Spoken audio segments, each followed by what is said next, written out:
And even if it did go off, that's okay. You're a famous guy. People like to talk to you. Yeah. It's true. It's true. And, you know, I was thinking in my head, I was like, self, how do I start it off with the great Ennis? And I was like, okay, people that I've had on so far, I've known them for at least 5 years. You, my friend, not even 5 months, you know? So, what are your thoughts being on the pod? This is wonderful. It is a amazing opportunity. Very good. Very good. It is just great. That's not I'm thankful to be on here. Very grateful. anytime, my friend. That sounded very familiar. It sounded like a male been in the news lately that we're very good at doing. It sounds very great. I'm really glad that I'm on the pod. Thank you for being on the pod. And I gotta say right now, Ennis, you're looking great. Your style's always impeccable. I must say. I must say. You're wearing a wonderful suit too. Thank Very you. good. A lot of folks love it. A lot, a lot. I like that. I like that. Wonderful. I was asking where you did get it from. It is good. It is a good suit. Thank you. I too wanted to wear a suit as well, but I could not find a suit that was really answering the questions I had this morning. Mm. If that makes sense. I instead opted for a black sweater, a blue button-down shirt, and a peacoat. And that's what I liked when I saw your text. I was like, in my head, I was like, Ennis is still gonna look fly. I'm being so honest with you, my friend. I got a lot of close friends of mine that they're great people, but sometimes they come out of the house and it's not a great fit. So, was there any like inspiration like growing up to make you like look as great as you do? Because like you have great style. Like, what are some of your inspirations? Is there anyone that inspired you to dress that well, or just was it self-taught?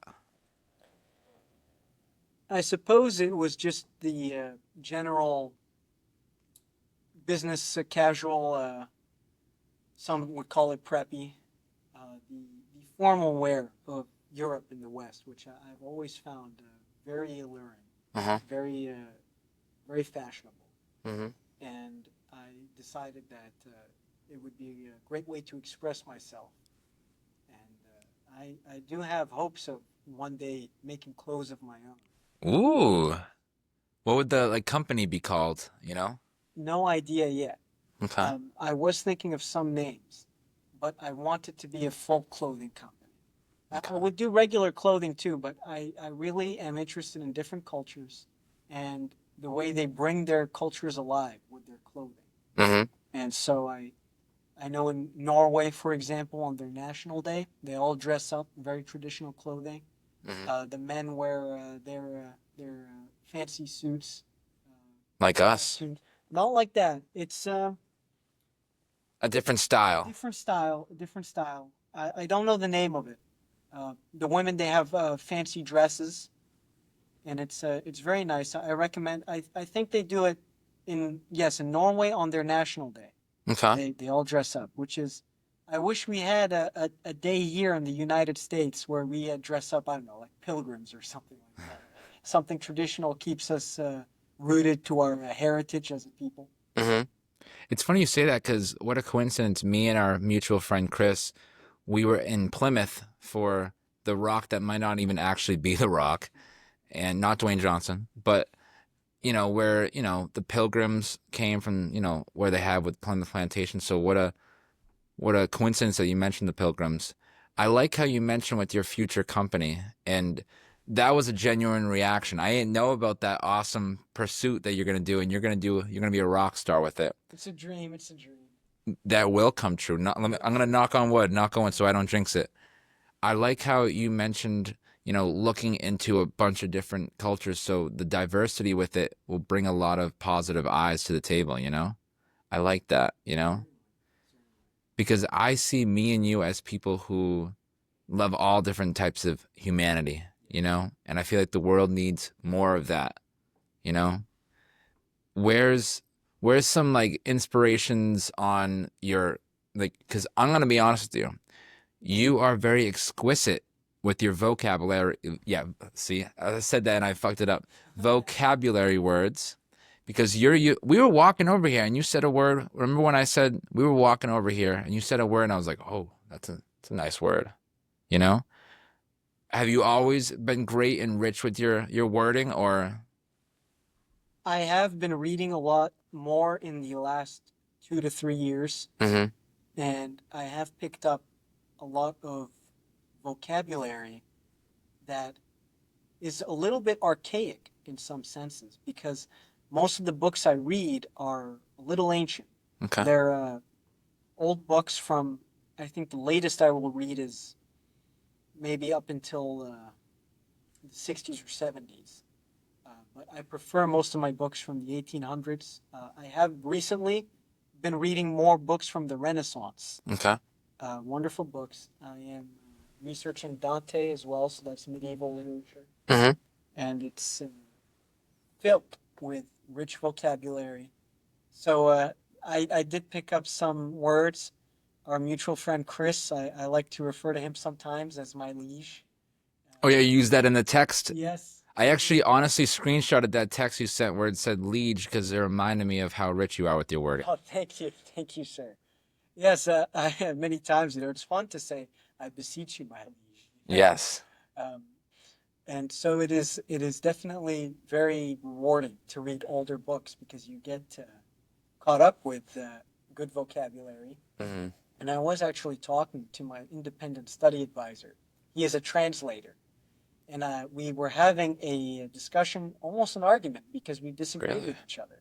Okay. But it was very civil, of course. We were both very good friends, and he translates books and older texts so that they may be understandable to modern day people. Okay. And it is also in a way that captures the original essence of his translation. And so, while someone in the Renaissance in Italy might say, "Brother, I doth ask, where art thou?" Hmm. Something like that, he would translate that from the Italian to, "Where are you?" You know, Okay. because that is the meaning it had back then to him. Hmm. Now, my disagreement arose. I thought it was, in a way, dumbing down the language. I said, no, you should keep it eloquent. Keep it so rich in vocabulary and formality. Keep the pleasantries. Hmm. Because that gives us a way of seeing how much emphasis they put on their words back then. And it's sort of like clothing. Like in the 1940s and 30s, when people wore suits, did they consider it a suit or did they consider it like putting on a t shirt? You know what I mean? Yeah. So I told him, I think people back then, they did consider it as something grand, and we should keep it as something grand. Hmm.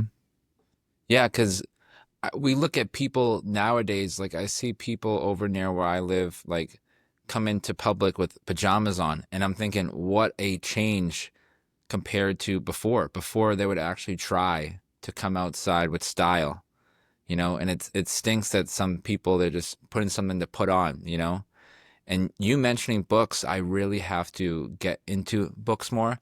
I bought probably a couple at Barnes and Noble. Great place to see some girls, by the way, some smart, studious girls.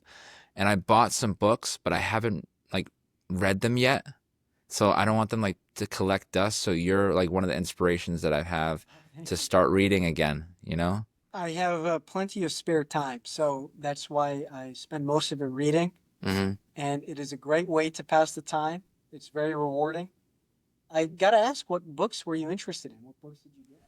So some of them have like controversy, but it's like it's polarizing in a sense that there's a side that is a fan of it as well. I was watching a show called Abbott Elementary.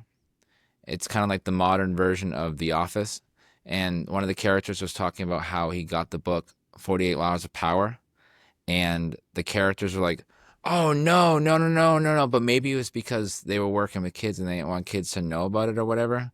But for people our age, I don't know how the consensus feels about it, but definitely one of those.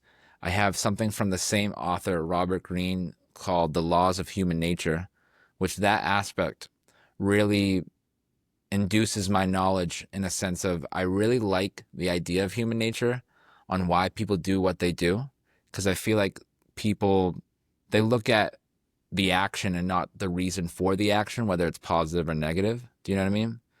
So I feel like that book would help me with like understanding more because sometimes I'll have a brain fart and be like, oh, they did this, but not really looking in depth to why they did that, you know? That is very interesting that you mentioned that. It is a topic which has been discussed very much in literature. Mm-hmm. It has been addressed by many prominent writers. I think the most famous in this field, actually, might be Machiavelli, Mm-hmm. who wrote The Prince in Renaissance Italy. And he essentially posited the fact that most men, if not all, are fickle in nature, cowardly, out for their own gain. And in this book, The Prince, he was outlining the best way to govern and how to carry yourself as a ruler, as a prince. Mm-hmm. And so he did warn against the nature of man, certain qualities and traits that men have, in order to admonish this prince. How do you rule over them while still maintaining control over your kingdom and not bowing to external influence? Mm-hmm. I do not like it very much, though, because although there are some truths in it, there is a alternate to types like Machiavelli, and it is found in Spain in the Baroque era, if you could call it that. It is the 1600s, Okay. and it is a man named Balthazar Gracian. And he You wrote, did that well. You did that well. thank you. He wrote a book called The Art of Worldly Wisdom. Mm-hmm. In this book, he details how you navigate the world and the evils in the world, the certain negative natures that you might find in your time in the world, while still maintaining your integrity. Mm-hmm. One of his quotes from the Art of Worldly Wisdom, or what was it again? I forgot. I think you were right. Yes, the Art of Worldly Wisdom. That's it. One of the quotes is, "A man of honor should not forget himself because he sees what others are." Ooh. So though authors like Machiavelli and Robert Greene might point out the negative qualities of men, I would find it a great loss if you were to change yourself in order to mirror them Mm-hmm. in a way to combat them. It's It's reminding me of that old adage: "Be careful when you fight monsters; do not yourself become a monster." That's true. It's kind of reminds me also of like comparison is the thief of joy. You know what I mean? Because you know how me and you are good at giving each other quotations that we've learned from different types of media. And it's like there's a certain glow to someone. You could tell when someone's genuinely being themselves and not having outside factors affect who they are and characteristics that they have throughout time with their traits. You know what I mean? And sometimes you can tell when someone's not being who they truly are to try to sway a certain aspect of life, whether it's like a person or a job or so forth. You know, sometimes you can just feel the energy. It's like, okay, what's going on here? This seems like to be a little shift going on. You know what I mean? And yeah, I got some flack for mentioning those books to people, but then it was like some people said yeah, it's kind of like a seesaw. Some people were like yay, some people were like nay, nay. I also got we talked about this book before, Meditations by Marcus Aurelius. Great, great stuff that because I've seen some quotes from it and it inspired me to get it.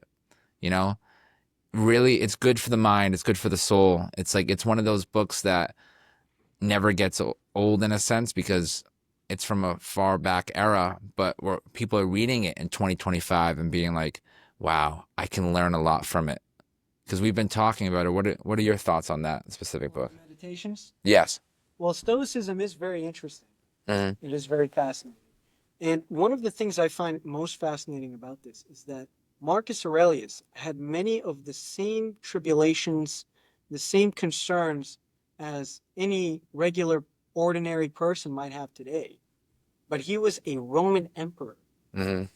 And so it shows the common traits of humanity can be found in station high or low. Yeah. Even an emperor was at one point or another getting world sick, suffering from, as the Germans call it, Weltschmerz, Mm-hmm. world pain or world sickness. And he did recommend, he said there's two options. You either imitate the world and become like the world, or you must loathe the world and hate the world. Wow, that's deep. But he said, he admonished us, you must not choose either. Instead, retreat within yourself. Hmm. So that offers a third position, because often what we see is that some people might find solace in submerging themselves and assimilating into what the world wants. Some others find solace in excluding themselves from the world and presenting themselves as an opposing entity to it. Hmm. But Marcus Aurelius says that actually the truth is you can find peace within yourself without relation to the world. Yes. And it is Stoicism is very interesting.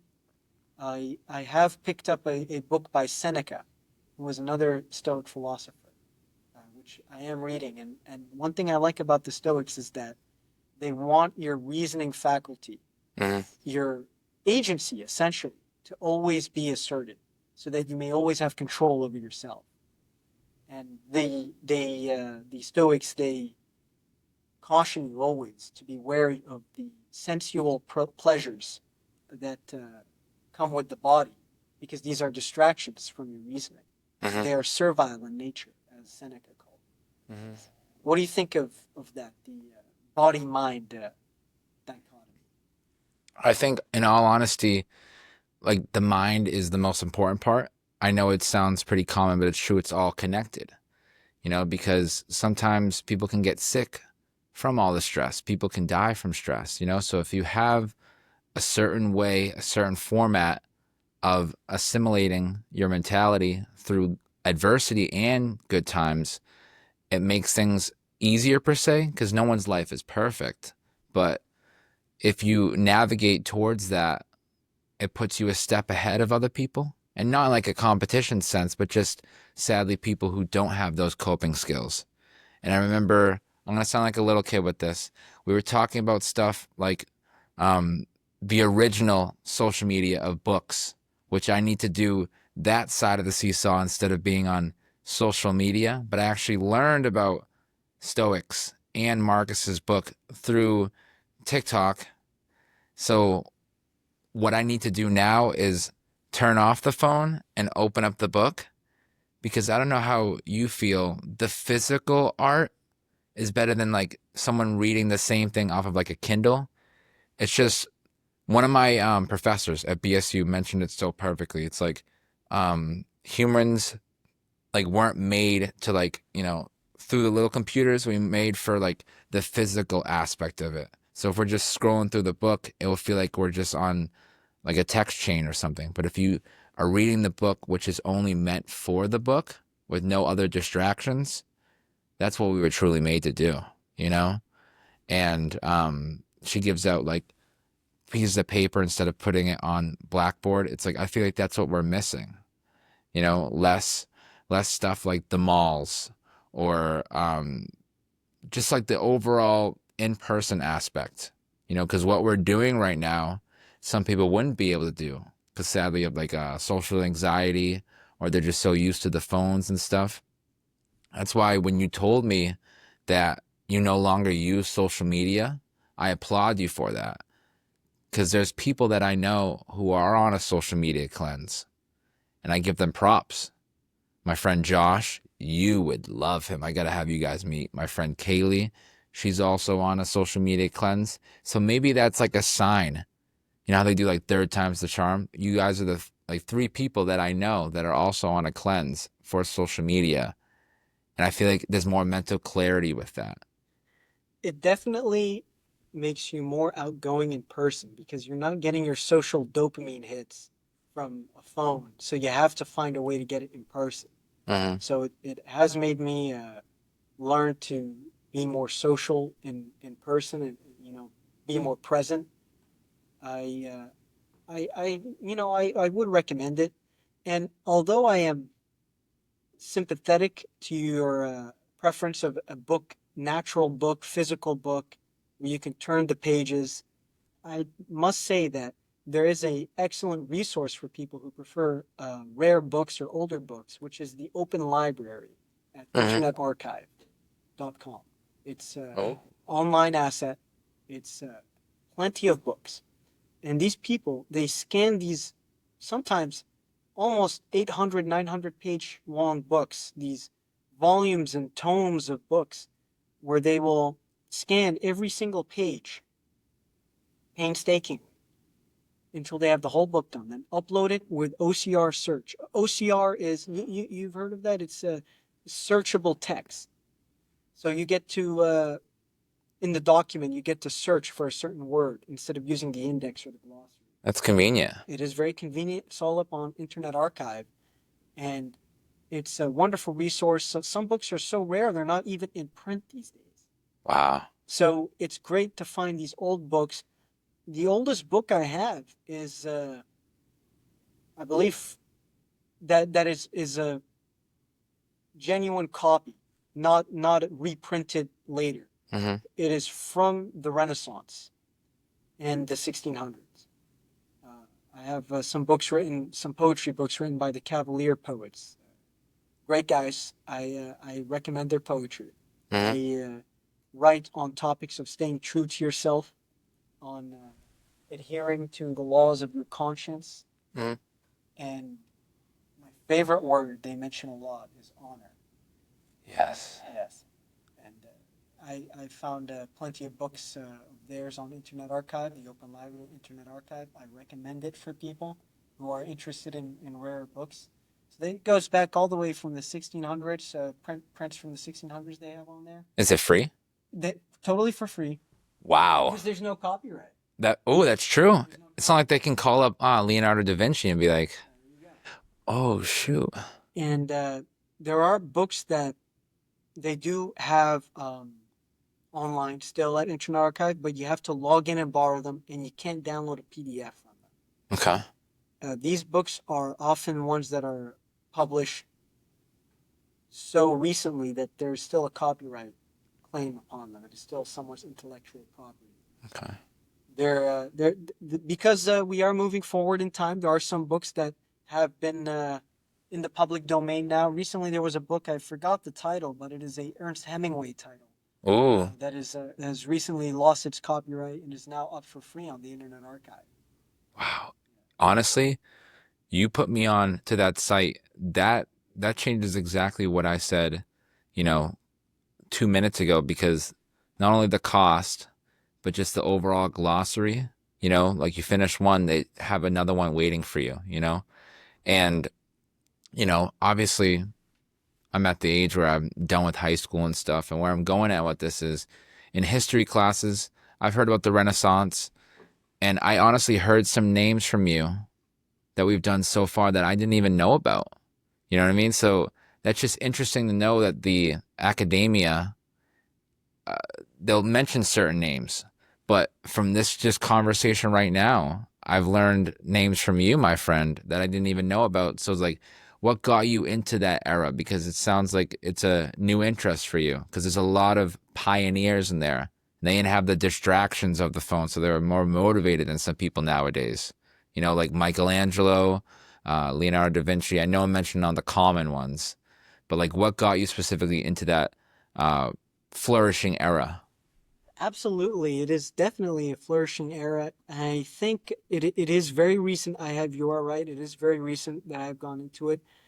I think that the main reason I have been so interested in this era is the feats of valor Okay. that have been conducted by men of honor in this time, Hmm. the mindsets that they had in this time, the ideals of gallantry and honor and chivalry that were, although they were not so popular and flourishing in this time, they definitely were existing. Hmm. And that's a funny thing also. Every time period I look at, there's always some literature that says chivalry is dying or dead, Yes. honor is dying or dead. But it lives on in the hearts of men of honor. How few they may be, still lives on within their souls. Hmm. There are some amazing stories, true stories. I have one book published in 1920. I have it online. I have it downloaded on my phone. It is called The Book of Bravery. And in this book was related a story from the Renaissance, from 1591. It Okay. is an amazing story. This is why I love reading about the Renaissance, because I read about men who have such strong senses of self. They assert themselves and their ideals, and they don't allow themselves to be submerged into the world and change themselves. Hmm. One story I would love to share, I'm sure it will interest you, is the story of Sir Richard Grenville. Okay. He was a naval commander in 1591 in the Renaissance, English. He was in the Azores, which is in the mid-Atlantic, specifically Flores, with a colleague of his, a comrade, Admiral Howard. Okay. Admiral Howard had 6 ships under his command. Sir Richard Grenville had 1 ship under his command, which was named the Revenge. So in total, 7 English ships were docked in the Azores in Flores. 53 Spanish warships come upon the horizon. 53 against the 7 English ships. Sir Admiral Howard, he decided to sail away post haste very, very quickly. Wow. And Sir Richard Grenville refused to sail away, despite the fact that the captain of the ship, who was it's a different rank. Sir Richard Grenville was in charge of the ship, but there was a captain under him, and the captain begged Sir Richard Grenville that we could sail away. And Sir Richard Grenville refused. He said, "I would not dishonor myself so as to turn from the enemy." And 1 ship, the Revenge, under Sir Richard Grenville, fought on against 53 Spanish ships for 12 hours until they ran out of powder and ammo. At which point Sir Richard Grenville was incapacitated and wounded, and so he knew there was no way they could continue fighting. They ran out of powder and ammo. Mm. So he ordered his men to burn the ship. He said, "It is better it goes to God than to Spain." What a quote. What a quote, yes. The men refused, seeing his wounded state. This is not a man to take orders from. And so they surrendered to the Spanish on agreement of their good conduct as prisoners of war. The Spanish took them in, and Sir Richard Grenville had a whole speech on the nature of honor, how he will live forever once his soul departs his body. And these were his last words. Wow. And right before he died, he called his men traitors and dogs for refusing to burn the ship down. Oh, is that the one where I told you like my people pleaser ass would be too scared to do that? Because it's like I worry about that even though I know I'm gonna see the person the next day. But that being my dying words and I'll never see these people again, for me to say that, I'd be so worried to do that. So that takes Well, he was dying, guts. so he wouldn't have to worry about seeing them anyhow. That's true. But then like the last memory be like, oh, the last thing he said to me was this. He came at my character, you know? Wow. They don't I'm gonna sound like an old person right now, but they just don't make people like that anymore. Like those stories, like people are gonna look at it and be like, "Wow, that's just something that you don't hear from that much anymore." You know what I mean? Like it makes and it seems so far away, but so close in time at the same time. If that makes sense, you know, because time just goes by like this. You know, Richard, right? Sir Richard Grenville, may his name live on That's for right. this act of bravery. That's And right. it takes a strong sense of self to commit yourself to never fleeing, Mm. despite the fact that the enemy He was stubborn. stubborn. Yes, very stubborn. There's plenty of more stories. Sir Walter Raleigh, who actually I believe I may be incorrect about this, but I believe Sir Richard Grenville and Sir Walter Raleigh were in fact related. Really? Cousins. Sir Walter Raleigh was an explorer and a poet in the same time period, Renaissance England. And Sir Walter Raleigh wrote a homage to this battle called "The Last Fight of the Revenge." It is wonderful. It's on Open Library Internet Archive. I have it downloaded too. There you go. And Sir Walter Raleigh, he had some conflicts with Spain. And long story short, he got into a point of contention with Spain, and he did not want this. It was the men under his command who apparently went against his orders and attacked a Spanish encampment somewhere in South America. Spain was furious and demanded that Sir Walter Raleigh be executed by the English king at the time, who I believe was King James. Okay. I may be incorrect, but I'm fairly certain it was King James. What was the era? The 1500s, early 1600s. That sounds familiar because I think I have a King James Bible. Yes, yes. So it's I believe I he was the one responsible for that. yeah, and it was like around those years. So I think yeah. And Sir Walter Raleigh had plenty of opportunities to escape his execution by the king. Hmm. Instead, he chose for the peace of both countries, for the peace of England and Spain, because if he escaped, Spain would be furious at England That's for true. this intrusion on their territory, this affront, this diplomatic insult. Mhm. War could have happened. Back then, war was a very real possibility. And so he chose to save everyone and decided to attend his own execution, not going to any escapes. There's another story, another soldier poet, Sir Philip Sidney. Okay. He was at a battle in the lowland countries, which is Belgium and Netherlands. And this was around the same time period. He had some armor protecting his legs. And upon seeing a comrade of his, a fellow soldier, without this armor, he felt as though it was his duty under the laws of chivalry and honor to provide this soldier with the armor that he had for himself. Tragically, however, or perhaps for him gloriously, because it is for him battle is something worthy of him. He was shot in the same place that he gave his armor away to. So he was shot in the leg, in the thigh. The irony behind He that. gave his armor, his leg armor, away to another soldier who didn't have it, and he was shot in the same place. How close in time was it? Was there a short amount of time after he did that? That It was, I believe, the same day, the same battle. really? The same battle. So the same day he gave. Wow, that's And insane. he he felt no he felt no regrets, and I know this because his nature remained unchanged. As he lay dying, he was very thirsty, and I believe these were his last words. Another soldier next to him was also thirsty, and Sir Philip Sidney was given some water. He refused to drink this water and instead gave it to the thirsty soldier next to him, and he said, "Your need is still far greater than mine." And this is a paraphrase, Wow. but those were his last words. Your need is greater than mine. Wow. And he died shortly after this act of generosity and kindness. Some men are just built with a sense of self, with a set of ideals and principles Hmm. that they will never betray. It makes them who they are. It makes them what they are. Hmm. There's plenty of other stories I could tell you. Oh, I'm all ears. There's you mentioning the values that he had. That definitely goes up with one of my favorite and most important vital words, in my opinion, in the dictionary of loyalty. I put that up there with what we were talking about earlier with bravery and honor. Where do you value the word perspective? Because we were talking about my friend Riley, and she was on previous episodes before, and how she's a big fan of philosophy and the whole aspect of that world. And I put, in my opinion, perspective as one of the most important words in the dictionary because with perspective, you can basically kind of create your reality in a sense. Because if you think about something, it could, cause a certain environment.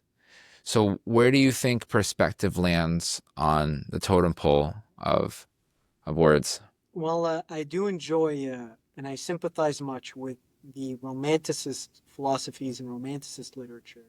They were all about, back from the 19th century, that's when they were most popular. Uh, they were all about perspective and the emphasis they had on emotion was very great. Uh, So I try to respect the perspectives of others in the hopes that they are on their search for truth, and I will aid them in their search for truth, as I would like to aid myself. uh, Because in the end, it is all the same search for truth. I don't mean to interrupt you, but you saying that so eloquently because as I get older, it's a thing of like if I have the mentality of I don't know as much, it's more peaceful, it's more smooth. Because if someone walks around saying I know everything, that closes potential opportunities. And this podcast alone and other podcasts I've had, I'm coming in with I don't know as much, being open to learn. So it's basically along the lines of what you said, where it's like, open to learn other people's ideas. You know what I mean? Well, I think we were just familiar with different topics. Mm-hmm. And everyone has something they know a lot about. I was recently getting schooled by our mutual friend Chris on About what? basketball. Oh, He was teaching me about basketball. It's something I had zero familiarity with. but you know stuff that he doesn't know, you know? I suppose that's why I say there's a different set of skills, different set of familiarities that everyone has. Mm-hmm. I would say perspective is important because eventually you do need to get an answer. I think one of the many things that make up a man, I think the most important thing, is that he knows what he is. He knows what he's about. I like that. I like that. You need to find out. And it is not easy. There was an author, John Middleton Murray, who wrote about what being a romanticist is. And he wrote that a romanticist is simply being and doing what you like. And this sounds easy, he wrote, but it is in fact one of the most difficult tasks for human beings. To know what you like, to Especially when there's distractions in life. that is why it is very important to limit distractions and be wary of them. Be very aware. Be aware of them and know what they are so that you might know what you are. Mm-hmm. John Middleton Murray is a great author. I recommend his books on romanticism. I haven't read them all cover to cover, but so far it's a good introduction to what romanticism is. I believe the book where he talks about romanticism is To the Unknown God, Okay. and it is something I recommend. It is about following your instincts to know what you are. This is something that is seen in all sorts of culture. It is, I think, the epitome of what being a man is. Yes. I think being a man is knowing what you are, and a man of honor, you know what you are, and you stay true to what you are. Mm-hmm. So that's, I think, the ideal for us to pursue. Would you say that it's kind of like your ideologies in alone time in a sense? Because sometimes, like we were talking about distractions, we could be with like different environments and maybe unintentionally we'll get closer to the environment and we'll kind of like morph into the environment. But how someone feels on like alone time, like let's say you're, you know, listening to an audiobook while you're studying and it's just you, not as much distractions. Would you say being that's like the true self? You know what I mean? Like, where do you think? Because sometimes people can look at it and be like, which avenue, which version of me, which personality is actually me? Would you say it's when someone's alone with their thoughts or with loved ones, or does that make sense? It makes perfect sense, Thomas. Can I call you Tommy? Oh, you can call me whatever you want, my friend. All good. All right. All good. Sure, Mr. Peterson, as I so often declare. I love that. That is a fascinating question, and I definitely have an answer to that. I think you can find yourself alone within. It's very good to have alone time so you can sit with your thoughts and go through the process of analyzing them and having time to process what your own feelings and thoughts are. Mm-hmm. I think it's also very noteworthy that you can't find yourself in someone else. We have this idea that we're all separate. It is an idea that is very popular because it seems so natural. We have different bodies, we have different interests, we have different schedules in life and different prerogatives. We're all the same species. We are all the same species. However, I think there is a phenomenon where you can't find your reflection in someone else in a way that goes beyond species. Mm-hmm. And I am talking of a topic which is very dear to me. I'm researching it now in an independent study because I am so passionate about it. I like that. It is platonic love.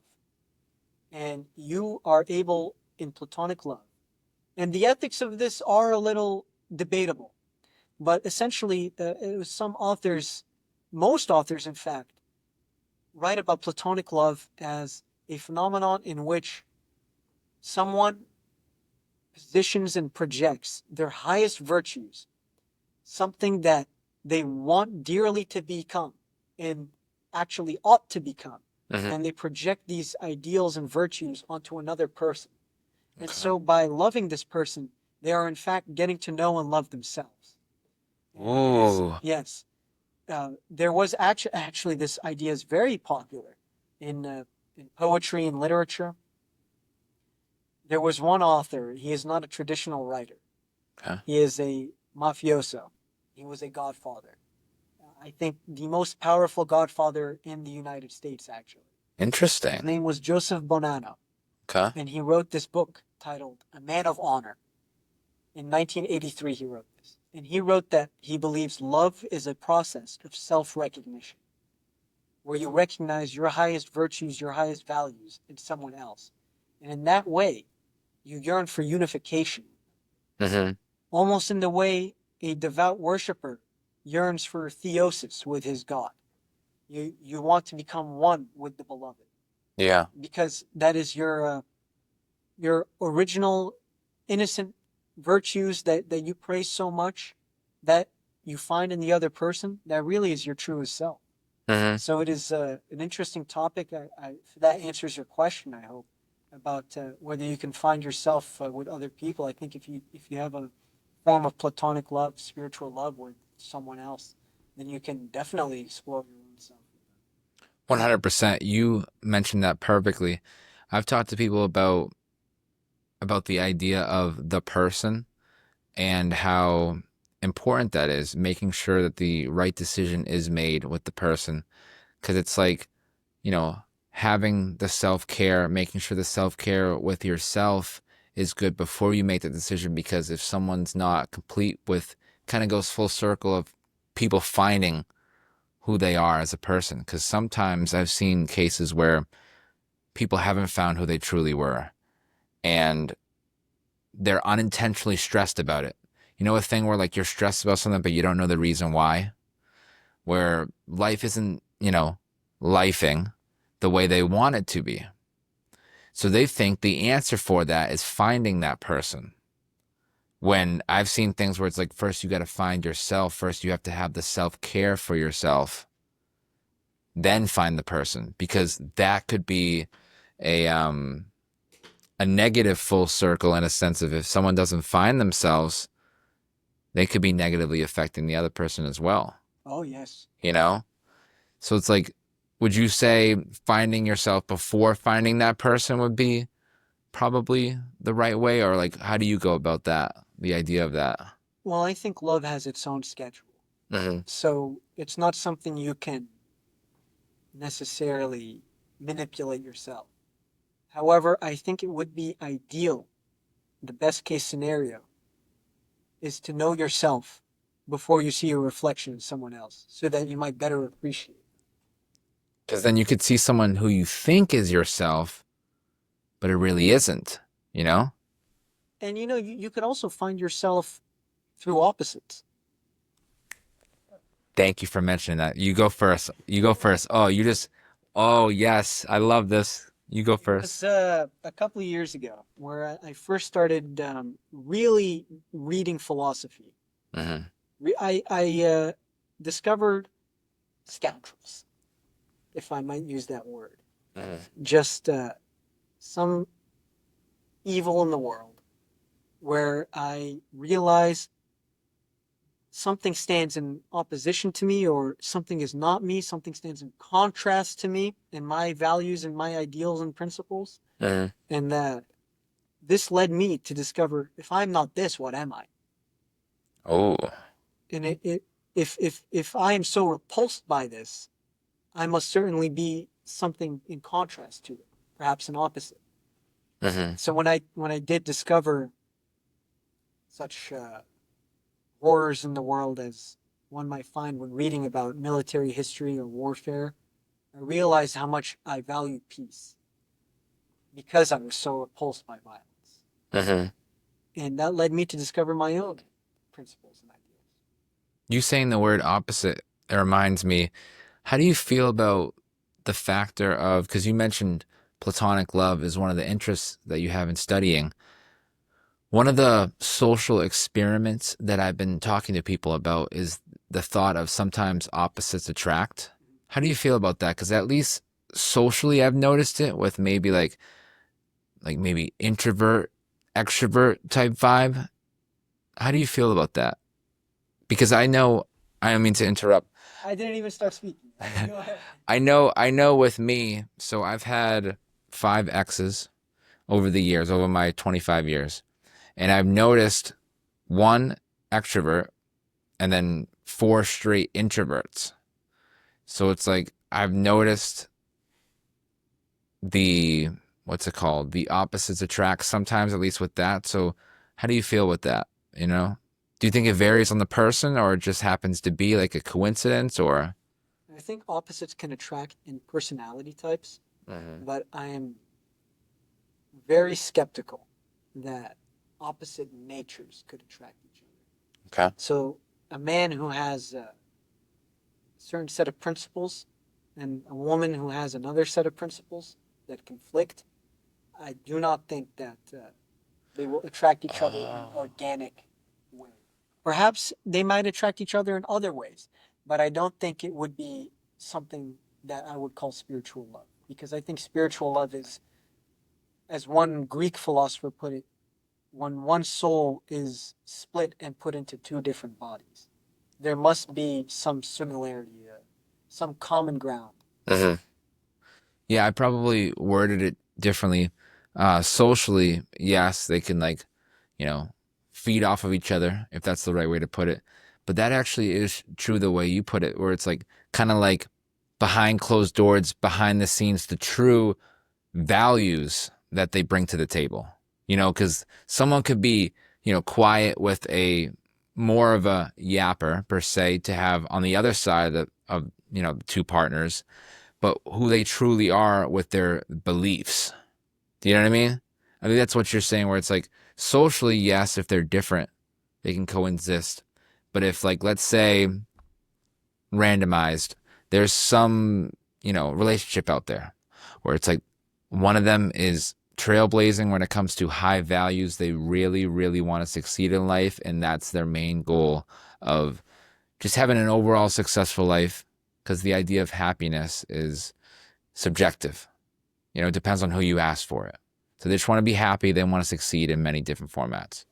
Then you got the other partner who's like, I'm just half-assing life and, you know, I'll wake up and see what happens type thing. That dynamic might not work. Is that what you mean? Where it's like those two different values might not, you know, I think it's even deeper.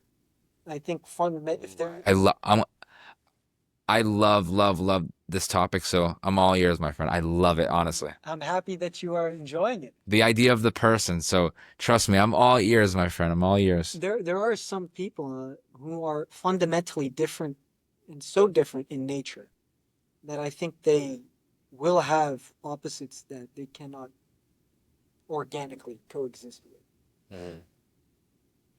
I struggling currently to find a good example. Perhaps I do have one. Oh, but it might spoil a great mafia movie. All good. No worries. There, so there is What, The Godfather? no Gotti, 1996 version. Oh, Gotti, right? Okay. Uh, let's just say that despite the environment and certain socializations that might bring two people together in an environment, Hmm. despite the results that might come about from being close in contact with someone, if you have a fundamentally different nature from someone else, eventually you will find that this person is different than me. He is not me. And you will be presented with a moment where you have to evaluate whether you can still be around this person and stay true to yourself. And it is not so high stakes for the rest of us. This is in the mafia. So I don't want to spoil anything. That's because it's a great movie. I think it's my favorite mafia movie. Gotti, 1996, starring Armand Desanti. Have you ever watched The Sopranos? Oh yes, many times. I've watched and rewatched. Me and Chris loved that show. Oh my gosh. I actually met Chris Molasanti. Oh, Michael Imperioli. Yes, Yes. I met him when I went to Connecticut for a show with him, Big Pussy, and Bobby. Oh, Bobby Bacalieri. Yeah, Yes. Bacala. Yeah, yeah, Bobby Bacala. Bobby Bacala. And me, my friend, well, you know Chris. Me, Chris, and Tony. You got to meet Tony. Sure. No pun intended with the Tony Soprano. And we were in Connecticut, and they had like a in real life podcast. All the guests were there. We got to all watch it. They were like, okay, first 12 people to ask questions. I was the 13th person in line. I was like, fuck, I was gonna ask them a question. And then after, we call it celebrity magic. There were people with VIPs, and I was like, hey, can I borrow your VIP pass? You already used it. Uh, I don't know if we can do that. I don't know. I gotta check with. That was their way of saying no. So then I asked the guy to go to the bathroom. I was walking around. I was like, I can't find the exit. Where's the exit? Where's the exit? Michael Imperioli is about to go in the back. I was like, Michael. And I actually, coincidentally, am wearing the same suit that I wore when I met him because I used to have this thing of where I'll wear a suit. I'll maybe get more opportunities because they'll think I'm official. And he went over and even asked me for VIP spot. Yeah, we'll take a picture. It was crazy. It was like Connecticut of last year. I didn't even know you liked that show, my friend. Oh, big time. I've watched it and rewatched it many times. I have Sopranos merch. I have Yes, Sopranos merchandise. let's go. Oh, yes. That'll probably be the thumbnail. Us doing that just now. Yeah, let's go. I have some Barone Sanitation. You remember Barone Sanitation? Yep. I have some Barone Sanitation merchandise. I have a shirt and a hat. Barone I wanted to get a Massarone Construction Company hat. Uh-huh. Remember the Massarone Construction Company? That's where all their no show, no work jobs were Yeah. sourced from. Mm-hmm. And I did decide against it due to what happened. I don't want to spoil anything for Oh no, the show. it's the only For show the I, viewers, you know. oh yeah, yeah. I know you've watched it. It's the only show I've watched entirely. Oh wow. I've never watched the other show fully before, you know. Well, it's a great show. I decided not to get the Massarone stuff because of Jack Massarone's character arc. Mm-hmm. Watch it for yourself if you'd like to know. I like The Sopranos. It illustrates my point as well. You have certain characters that they are brought together because they share a certain environment together, Mm-hmm. but some have such an opposing nature fundamentally that conflict does arise, and they eventually realize this. But like I said, this is a more higher stakes situation. I believe that in college, if you find someone with a different nature than you can still hang out with them. Mm-hmm. It's very low stakes. You don't have to worry about getting whacked. That's right. Although I will say it is best to stay away from scoundrels. Those who, in their nature, is a certain destructive tendency. In psychology, it is often called the thanatos, the death wish, Mm-hmm. where someone is like Gloria's character. You remember Gloria? Yeah. She suffered from thanatos, where she was destructive outwardly to people in her life Mm-hmm. because she really yearned for it herself. She desired death herself. And so, in a way to extract her own demise, she would try to bring it out from others, Mm-hmm. bring out a reaction from others that would uh, bring about her demise. So, it is very important that you recognize someone who is perhaps I should say destructive. Let's say that Mm-hmm. a scoundrel, and try your best to mitigate the situation. There is a great book about this very topic. It is about being a man in the world and navigating the world. I've already mentioned Baltasar Gracian's The Art of Worldly Wisdom, but there's another one which I highly recommend to anyone who is wanting to be in society and with other human beings. Mm-hmm. It is Lord Chesterfield's Letters. Okay. Letters to a Gentleman. And basically, Lord Chesterfield's letters Or it's called, sorry, not Letters to a Gentleman. It's Letters from a Gentleman to His Son.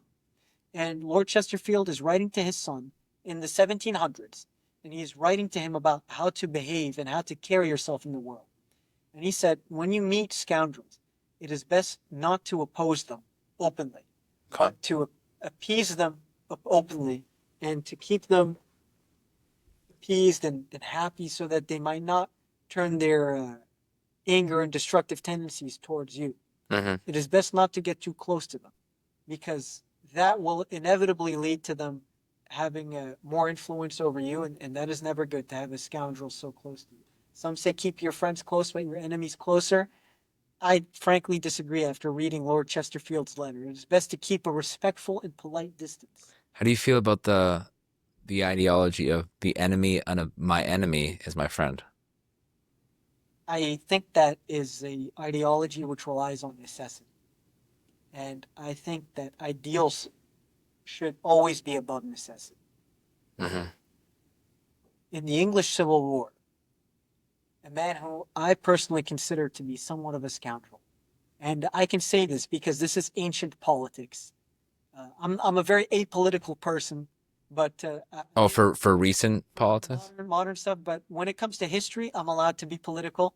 Okay, Mm-hmm. it's all done and gone, you know, and so I believe I have a license to express myself in this manner. I will express myself even if I have modern political opinions. Of course, I will express it, but I think there is a certain liberty we get with history. Oliver Cromwell led the parliamentarians to victory in the English Civil War Mm-hmm. in the middle of the 1600s in England, and he desired to have the king executed. For there's lots of conspiracy theories actually. Oh, so they don't even know for sure why? They just Well, he hated the king. He was his enemy. Um, now it's public knowledge. Public knowledge, yes. Okay. But there are some theories that I will just say you should look into it yourself. I won't go into it. But Oliver Cromwell did have King Charles I executed. It was the first and only regicide in English history. What's that mean? Because I've heard genocide, but what's So regicide is the killing of a monarch. oh, so they get their own name for it. Yes, They they get get their their own name for it. It is not just a homicide where you kill a Homo sapiens. No, no, no. Homo being man, but it is a regicide, I believe, for a regent. okay. Um, but King Charles I was executed, and their words at the execution are very interesting. King Charles I said he forgives his enemies, and what he said before dying was, I go from a perishable crown to an imperishable crown. Meaning that the crown that he had on earth was transient. It Mm-hmm. is not permanent. It is something temporary, it can perish. But he is going to ascend to a heavenly state, to wear an imperishable crown, one that is existent forever. Mm-hmm. It is going to be with him forever in a heavenly state. Synonymous with his name. Sorry? Like synonymous with his name, pretty much. It is, yes. It is going to be a part of his character. It is his character. Oliver Cromwell remarked after the beheading of King Charles I, and this is the mark of the scoundrel. He said, cruel necessity. Cruel necessity. Wow. This tells you that this is a man who does not operate by his ideals, by a higher code of conduct, but what is necessary to gain earthly triumphs and earthly power. Mm-hmm. And this is the mark of a scoundrel. Sir Richard Grenville, the boat captain that we talked with, the naval commander, he did not operate off necessity. Sir Philip Sidney, in giving his armor away to someone else, he did not operate off necessity. If it was necessity, he would have kept the armor for himself. Yeah. If it was necessity, he would have drank all that water greedily for himself. But he was caring towards nearby people. He was, because he believed in ideals, not in necessity. And sometimes ideals and necessity go hand in hand. Sometimes they're opposing. And I think when someone does go with necessity and he goes with something and says cruel necessity, you know it is cruel. I think this is the mark of the scoundrel. Mm-hmm. And so I forgot how we were led here. Um, Oh, but to scoundrels? on scoundrels, right, right. Maybe the people in the mafia, how some of them can be a little scoundrelly. Yes. Yeah. Joseph Bonanno, Don Joseph Bonanno, he goes a lot of detail into this in his book. He points out that this was the fall of the mafia. He represented the last of the traditional godfathers. What era was that? He left power, I believe, in the 60s. Okay. And he was a godfather, I believe, from perhaps the 40s. Wow. I don't remember exactly. It's borderline a dynasty, all It those was a years. dynasty, yes, almost. And he took up, I believe, from Joe Maranzano. I don't remember if his first name is Joe. I'm pretty sure it's a popular name among these fellows. Sometimes you can tell who might be involved in the, you know what I mean? But he took over from Maranzano, who was whacked by, I believe, Lucky Luciano. I've heard that name. Yes, I've heard that name. people do know Lucky Luciano. And Joseph Bonanno did have, I hope I'm not misrepresenting his claims, but Lucky Luciano and some others, I'm pretty sure it was Luciano. They were very untraditional. Lucky Luciano, I shouldn't say this part. He was in business with some people who were not Sicilian. Okay. Let's just say that. He was in business with some gangsters who were not Sicilian. I believe it was, I can't remember their names. I think one was Bugsy Siegel, if I remember. What a name. Yes, yes. Um, It's crazy that we're near the area of Whitey Bulger, oh, yeah. of where that all happened. You know what I mean? And have you ever seen the movie regarding that, Black Mass with Johnny It's Depp? on my watch list. I'm not usually a movie guy. I'll watch that shit again. Maybe Yeah. me, you, and Chris will watch it, Black Mass. I've actually heard that it is inaccurate because of the yelling. Mm-hmm. That some mobsters spoke out and said, we never used to yell that much, shout that much. But Joseph Bonanno did talk of scoundrels. Mhm. And in his book, A Man of Honor, and he wrote about some people who were untraditional and who allowed narcotics to enter into the mafia.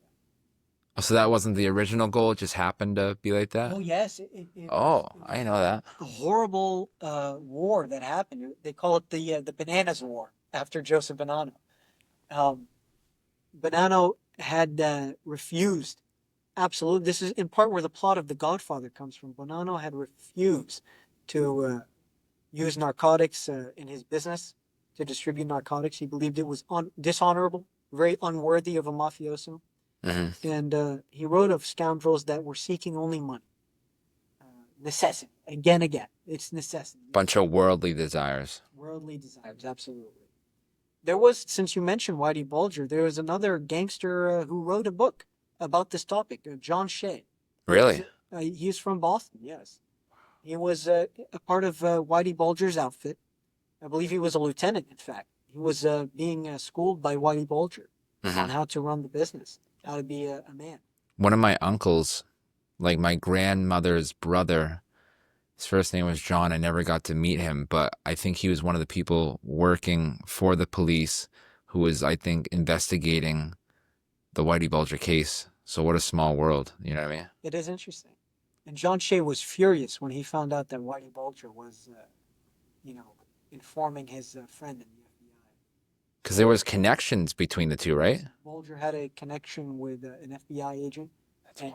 And he was informing on, I believe, the Italian families to the FBI agent and some other enemies of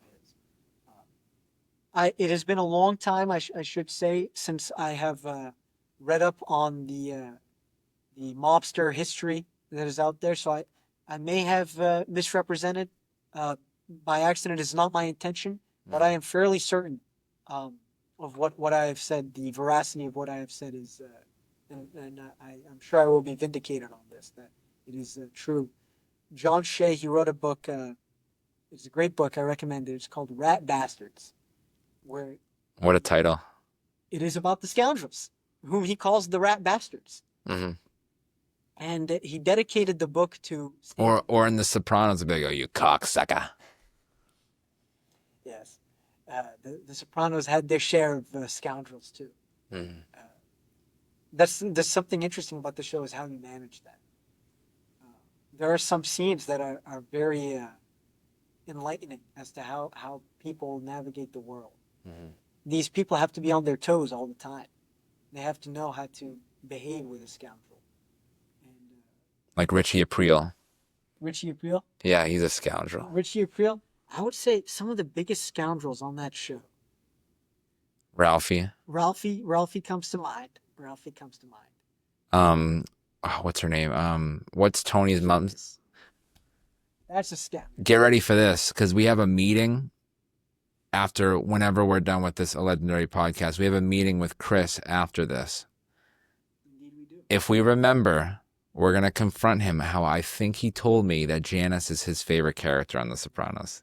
I hope he's joking. I hope he's He joking. must be. He must be saying that in jest. But he gave like a detailed reason. He's like, yeah, but she's like, and I was like, bro, what are you talking about, Even bro? Uncle Junior was wary of her. Yeah.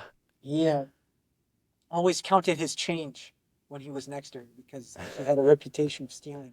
Yeah, like in the basement, trying to get, what was the mom's name? Tony's mom's name? Olivia. Yes. So when after she died and over like the record players or something, she tried to pull a fast one on Tony. Be like, oh, that was my favorite music back in the day. Just always trying to be one step ahead of other people, you know?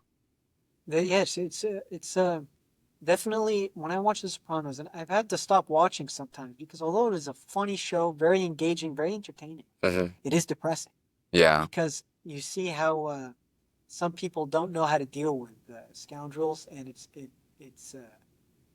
disheartening to see.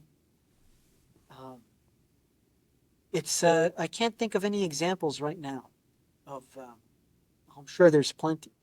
Maybe a good example is someone like Christopher, who he tried many times to open up to his colleagues in the family. In the waste management business. Management business, yes. And he many times he tried to be friendly with Paulie, only to always have people treating him not so good.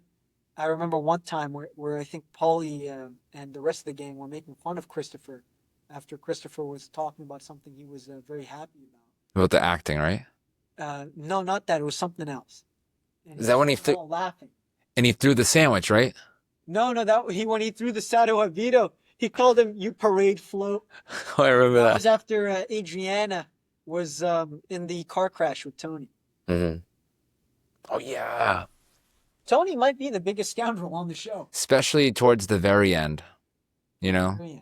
Like when, I don't want to fully give it away for the people, but like when he was in the hospital, people said that was just the start, like when he was in that coma. Which it's funny you mentioned that. I think on my camera roll, us mentioning The Sopranos, coincidentally, I have this thing from TikTok. So TikTok could be good for some reasons. There is a thing where it has like basically like the mentality of Tony. It's literally a Tony Soprano analysis. It says the ID, ego, and super ego. The ID said for Tony, the part that acts on impulse without thinking about the consequences.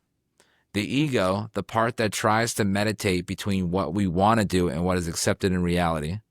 And then the superego are more consensus, you know? Basically saying like Tony reflects this division constantly and acts impulsively with a lot of violence and desire for power. However, he tries to balance these actions with a desire to be a good father and husband, which is the work of the ego.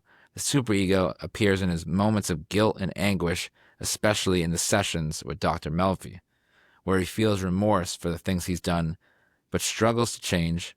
Tony's relationship with his mother is another key point here. She not only manipulates him, but also functions as a kind of superego, always criticizing Tony, which crazy. What a coincidence. I forgot I even had that. Interesting.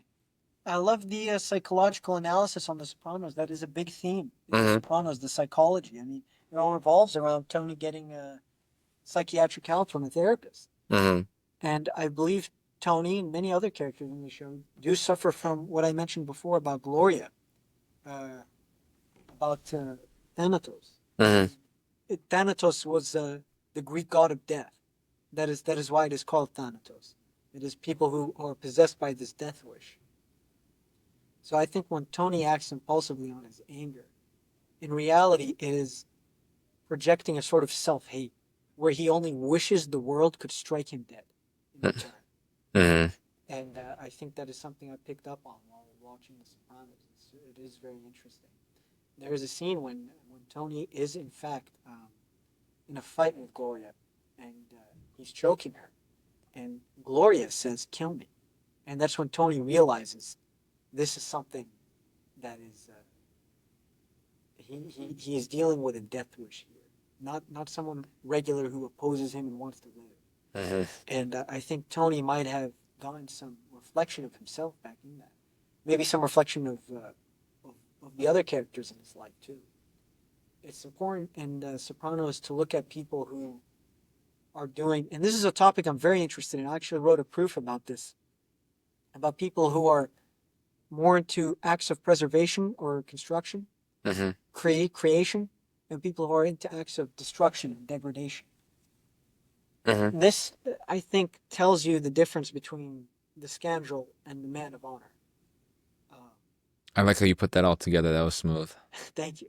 Thank you. It all goes back. When I watch these TV shows, I like to think, what can I learn from this? Yes. You know, because it is, I think, the big topic in the world, whether you want to exist or not exist. And I think that comes down to nature. Some say it's a choice. I don't think it's a choice. I Mm-hmm. think it's nature. Some people yearn for existence, for immortality, and some have a death wish and they want to fade away from everything. They want to become part of the nothingness, the void. Or try to maybe put people on the same pedestal where it's like they're unhappy with life. So they look at people who are happy with life with disgust. And whether intentionally or unintentionally, their negative energy, they're like, I'm jealous of this person. They're where I want to be. So they project their negative energy towards the person that's enjoying. You know what I mean? Like, let's say someone comes in full of energy, feeling it in life, and someone with anguish is not excited and they're not happy with where their life is going.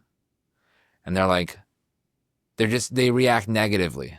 And that could just overall change the vibe. Do you know what I mean? Whether they mean it or not, they're just disgusted with where they are as a person. And they see someone who is doing what they want to do. And they kind of bring them down, sort of sense. You know what I mean? We talked about platonic love being the projection and superimposing of your highest values, your virtues that you hold most dear to yourself, and your best principles and your truest ideals onto another person. Mm-hmm. And if that holds true to platonic love, I think hate is also the projection of your negation onto someone else. Mm-hmm. When you hate someone, in reality, you are hating what you loathe to become. It's a reflection of themselves. It is something that you believe that there's a negative trait in you, or some sort of mark of guilt that you might have, and you project that onto someone else. Mm-hmm. And that is hate. Where you hate your own negative qualities that you want to distance yourself from. So you impose it onto someone else. It's the opposite of platonic love. Where platonic love is, you put your highest virtues and ideals that you dearly want to emulate and become, and you impose them onto someone else, superimpose them onto someone else, so that you may be closer to that person and in a way closer to yourself. Hate is when you superimpose your worst inclinations, or perhaps not even an inclination, perhaps something that you never even had, but you just loathe so much. You project it onto someone else so that you might have a figure to distance yourself from. Mm-hmm. And that process of distancing and loathing that other person, that is hate. Yeah, it's like those Disney movies where there's the bully and stuff. And then you can see behind the scenes of how the bully came about, like their upbringing, like what was the reasoning behind them treating other people like that? Because they didn't just decide to be like that. There's a backstory. You know what I mean? There's different layers that other people didn't know about. I'm not making an excuse for the monsters of the world, but it's kind of like what we were saying earlier of like no one really looks at the reasoning behind someone doing it. They just look at the action. and there's no excuses for some things, but there's always a reason behind something. You know what I mean? There's a scene in this movie where this is mentioned. It is in the movie Blood Diamond. Have you Mm. seen it? I've heard good reviews though. It is about the blood diamond trade in Africa. Okay. And there is one African rebel who says to one of the protagonists, "You think I am a devil, but only because I am living in hell." Wow.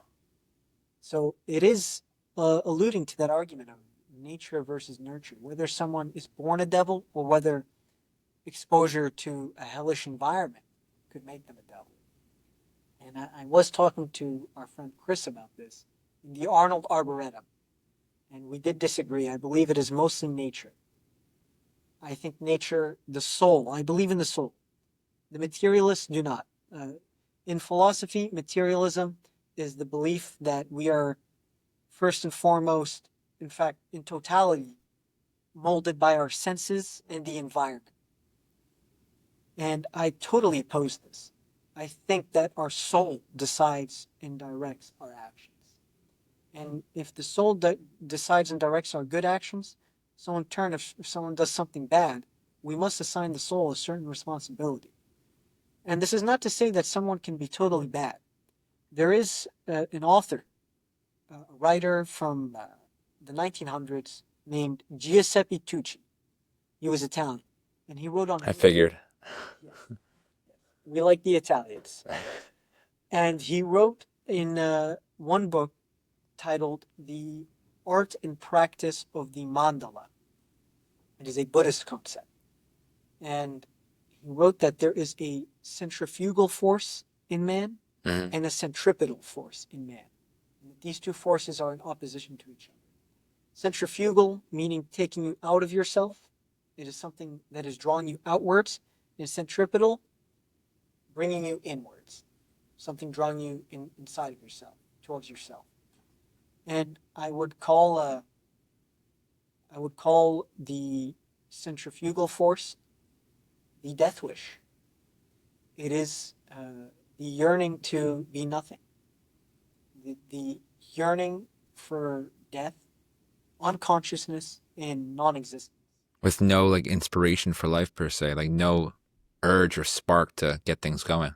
Yes, no spark to get things going. The centripetal force is the force bringing you back to yourself, away from distractions, away from anything that can take you away from who you are, what you are. Mm-hmm. This centripetal force is love. It's self-recognition. It's what you love most about yourself. It is who you are, and there's many ways where the centrifugal force can gain victory. I think that it is. I think that I am optimistic that the environment can never force someone who has a good centripetal force to be taken out of himself. History is full of stories with men who have refused to change their ways. I've mentioned plenty of stories. John Shea, for one, he refused to rat Mm-hmm. when he was incarcerated. So that's an example. Sir Richard Grenville and Sir Philip Sidney, they stuck to their ideals despite the mortal danger it posed. Mm-hmm. The centrifugal force can be seen in, I believe, desires that are not your own. And you have to find out what those are. Yeah. That's why being grounded and taking time for self-reflection is important so you can analyze which desires are not yours. You can just easily look at your body. What bodily desire is not my own? What is a distraction? What is taking me towards the material? Like what's affecting me from achieving full potential? Exactly.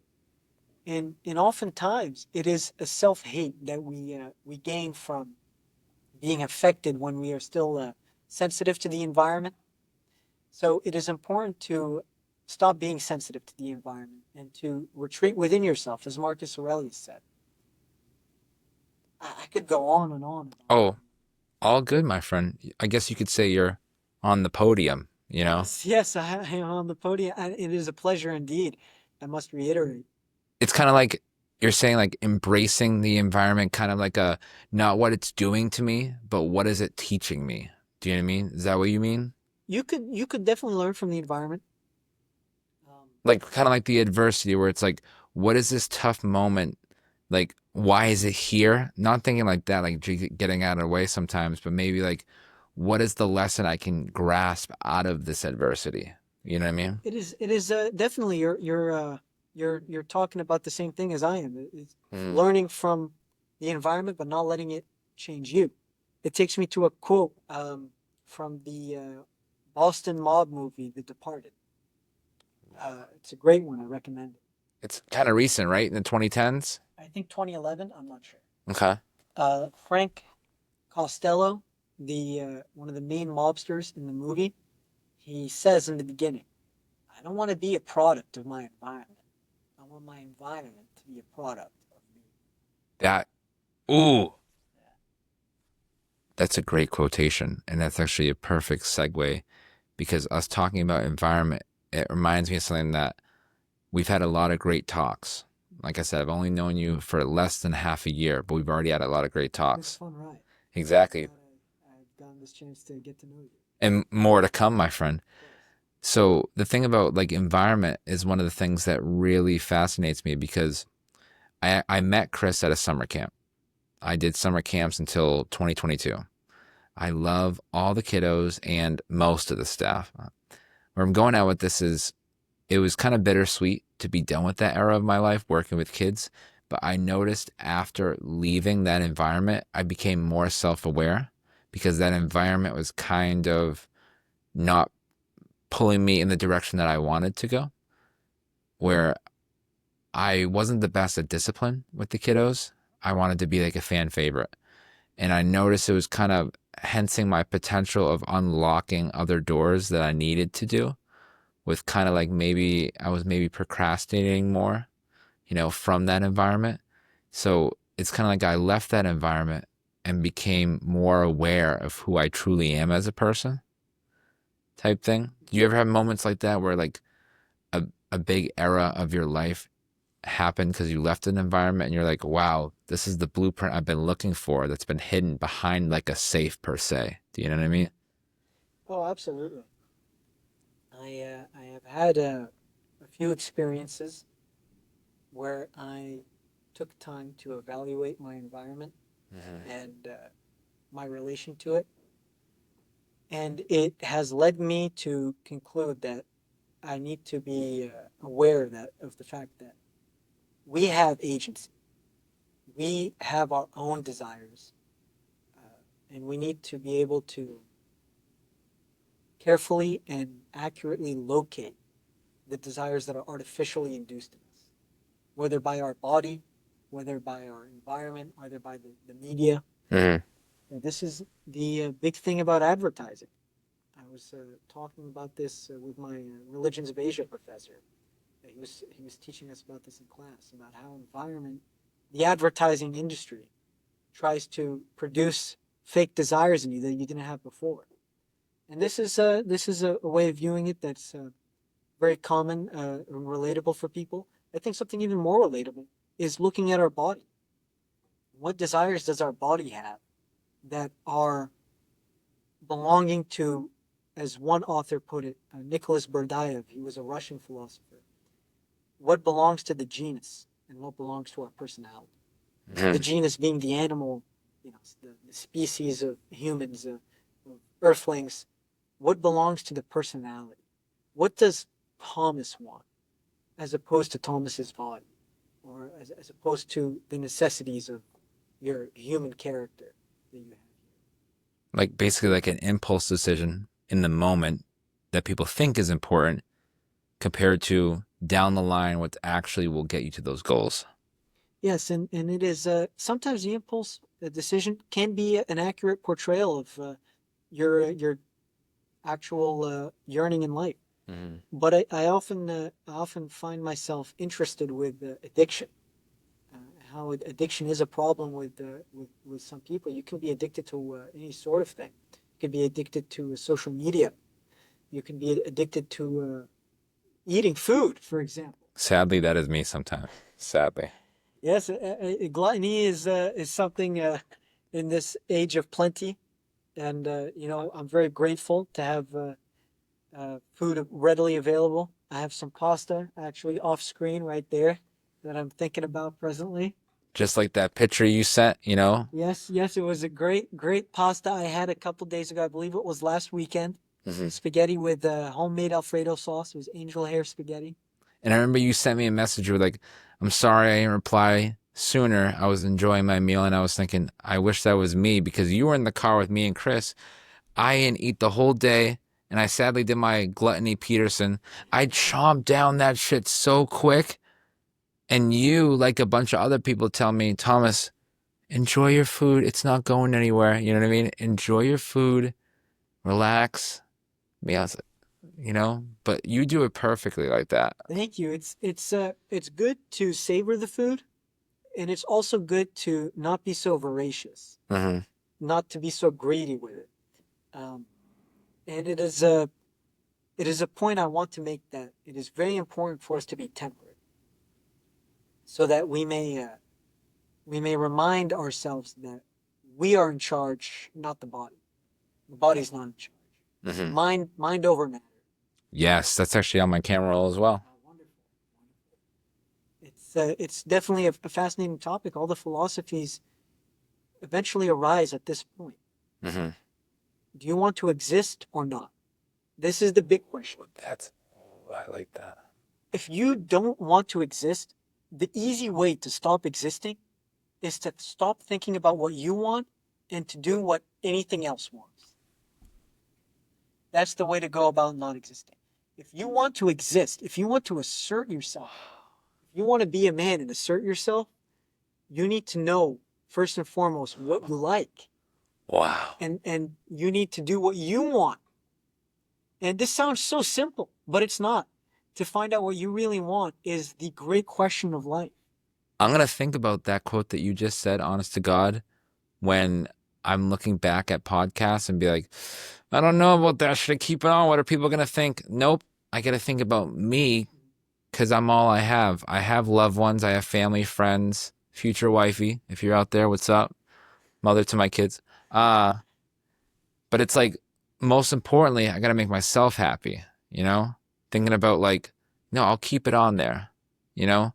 That was so deep in a good way, my friend. It really puts things into perspective, you know? There's all sorts of ways to go about it. Um, you need to exist for yourself, and that is existence. Existence is a process of self assertion. Hmm. That is existence, in my opinion. Self assertion, self recognition, love, whatever you want to call it, uh, non existence, unconsciousness, death. That is not having any wants and desires of your own. And I'm not glorifying having desires, having aims and ambitions, Like aspirations. aspirations. Although it is good to have, I'm not glorifying it. I believe the one desire that is really necessary to a man, and I believe this is what makes God God, if we're getting into religion, Hmm. is a desire unto yourself. You want to be yourself. Hmm. This is what makes in Gnosticism. This is what drives the Father, the God figure in Gnosticism, is that he wants to exist for himself. He does not want to. In Gnosticism, we all have sparks of the Father. In Gnosticism, they say that we abide in the Father and He abides in us. Hmm. So they admonish you and they tell you all the time in the Gnostic text, the Nag Hammadi scriptures is what they're called, to always stay and be what you really want to be and do what you really want, and to avoid the fake desires that you may be bombarded with in the course of this worldly life. Hmm. So this is why it's important to really take control and do some analysis of what it is that you want versus what is something artificial. Maybe your body wants it. Maybe someone else wants it. Maybe your environment has gotten you to a way where you are acting in a certain fashion. I'm hungry right now, but Oh, I didn't even hear it. Don't worry. I, good. I was wondering if you actually heard it from me too. uh, the Nag Hammadi scriptures go all into this. I'd love to get some quotes. I don't have them on hand. I'd have to go searching in my own life. Mm-hmm. Uh, but it is the big question in life is, do you want to exist or not? If you don't want to exist, the fastest way to that is to be malleable, to be a means to an end. Mm-hmm. And this is actually what Don Joseph Bonanno wrote in his book, A Man of Honor, that and also his son, Vincent Salvatore Bonanno, called Bill Bonanno. His son also wrote books.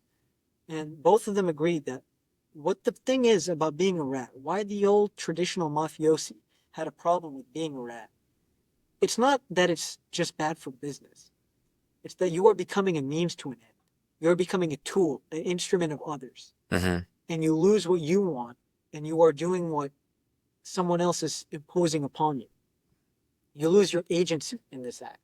So in this, you lose your manhood. It's unmanly to rat, according to them. So this is why it is presented as something so despicable as to be a rat. And less loyalty. It's loyalty to yourself, first and foremost. Mm-hmm. It was, I think both writers wrote this, but betraying your friends, you betray yourself first. Before you betray anyone else, it's yourself who you betray. Wow. Because you're being used. That's why I'm against using things in such a vindictive. No, vindictive was the wrong word. Using ways in such a malicious way. We have to use things one way or another on Earth. Um, that's how humans evolve. I think that's how most animals evolve. We use our environment. We have to be conscious that we are respecting the existence of others because it's the same existence. Mm-hmm. I wrote a proof to Chris about this. What differentiates men of honor with scoundrels? Ooh. I'll try and pull it out. See, while you're finding that, you looking through, the phone just now, it reminds me of when we went over our friend Ryan's house. And one of the most legendary things that popped in my cranium of having you on the pod was, it was very nice of Ryan to invite us, and there was a lot of great people there. They were all vibing to music, dancing. But I'm going to give them, like the viewers of this, some behind the scenes. We were on the side of the room while they were all vibing, doing their thing, you know what I mean? Talking, doing their thing to the music. We were sitting down talking about philosophy, the art of life, the way people think, certain quotations that we like. And I was thinking, I can conversate so well with this guy.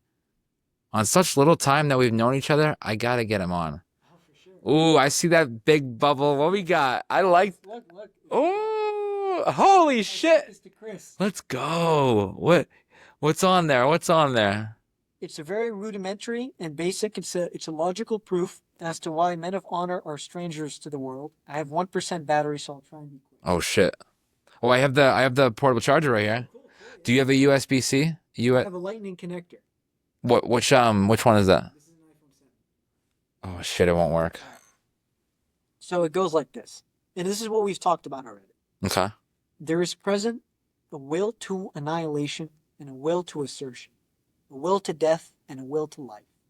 Thus, there exist scoundrels, those desiring death, and men of honor, those desiring themselves life. The world fashions and rewards scoundrels. The world rejects and hinders men of honor. The world thus does not desire men of honor, but instead desires scoundrels. The world is thus made for the like of scoundrels and not for men of honor. The man of honor must then be a stranger to the world.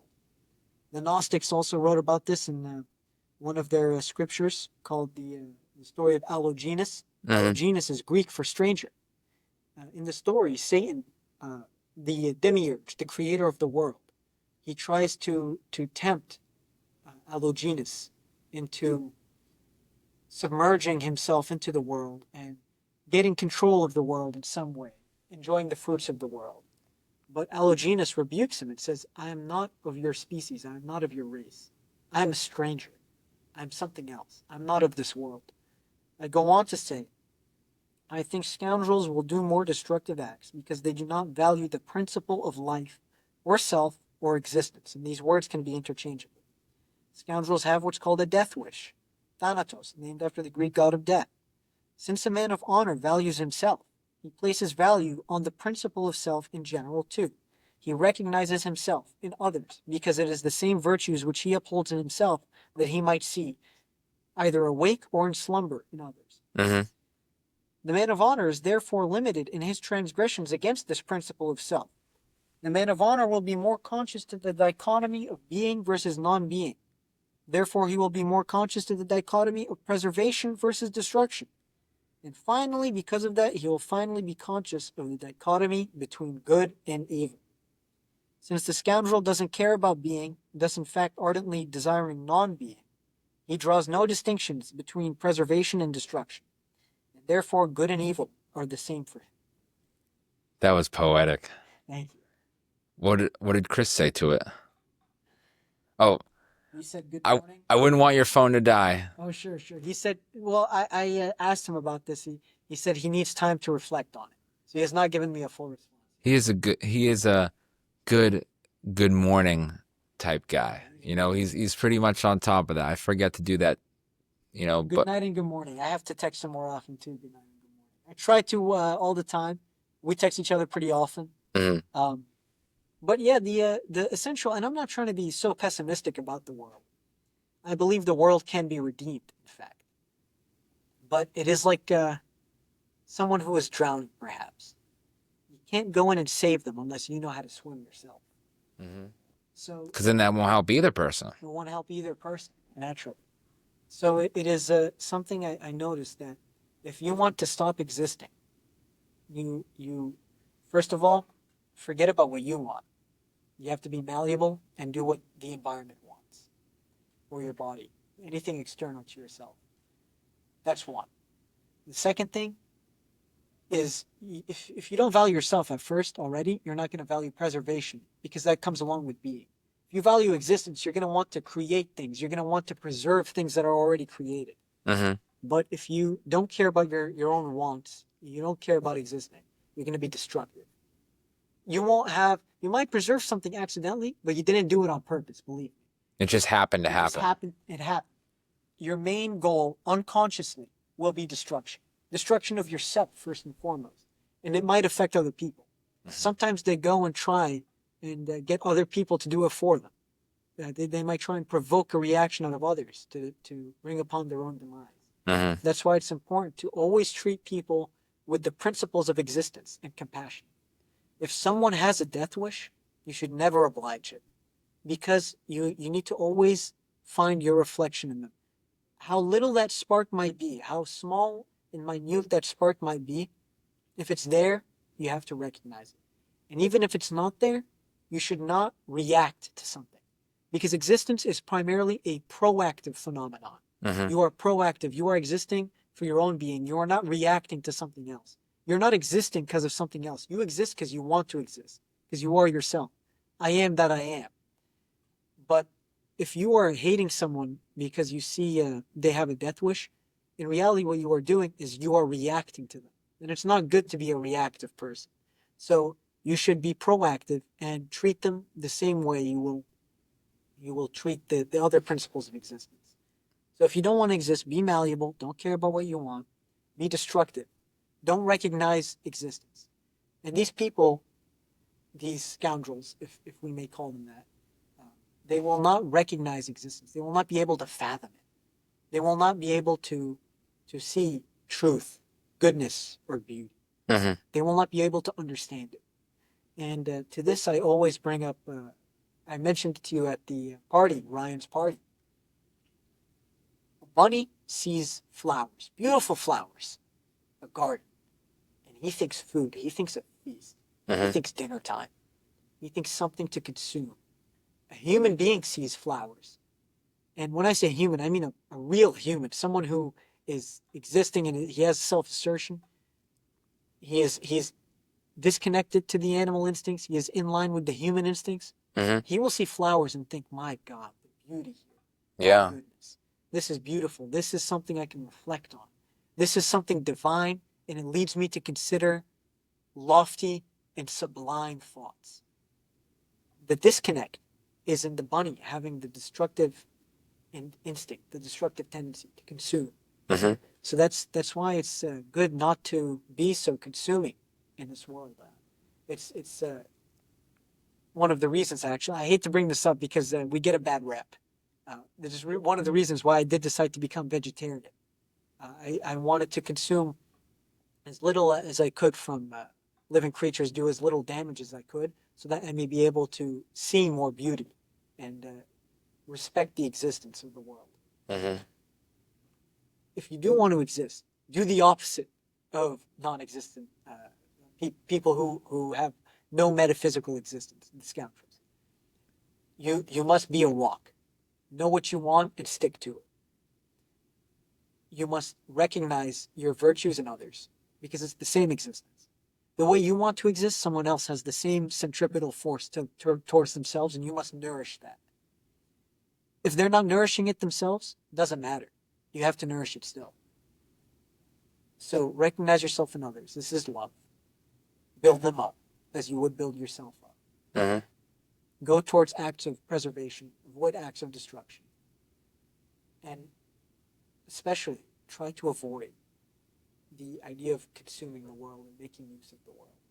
The same way you don't want to be made use of, you don't want to be a means to an end, you have to employ that theory and principle. It's not a theory. I would say it's a fact. That the fact that a man is someone who is not made a means to an end, you have to employ that in your projection onto the world, your perception onto the world. You don't use the world as a means to an end. You use it as a way to contemplate divinity. Mm-hmm. I've been rambling so far. You're fine. I really want to impress upon you the fact that if you want to exist, have a metaphysical existence, and have a strong sense of self, you need to be able to treat the world in the same way.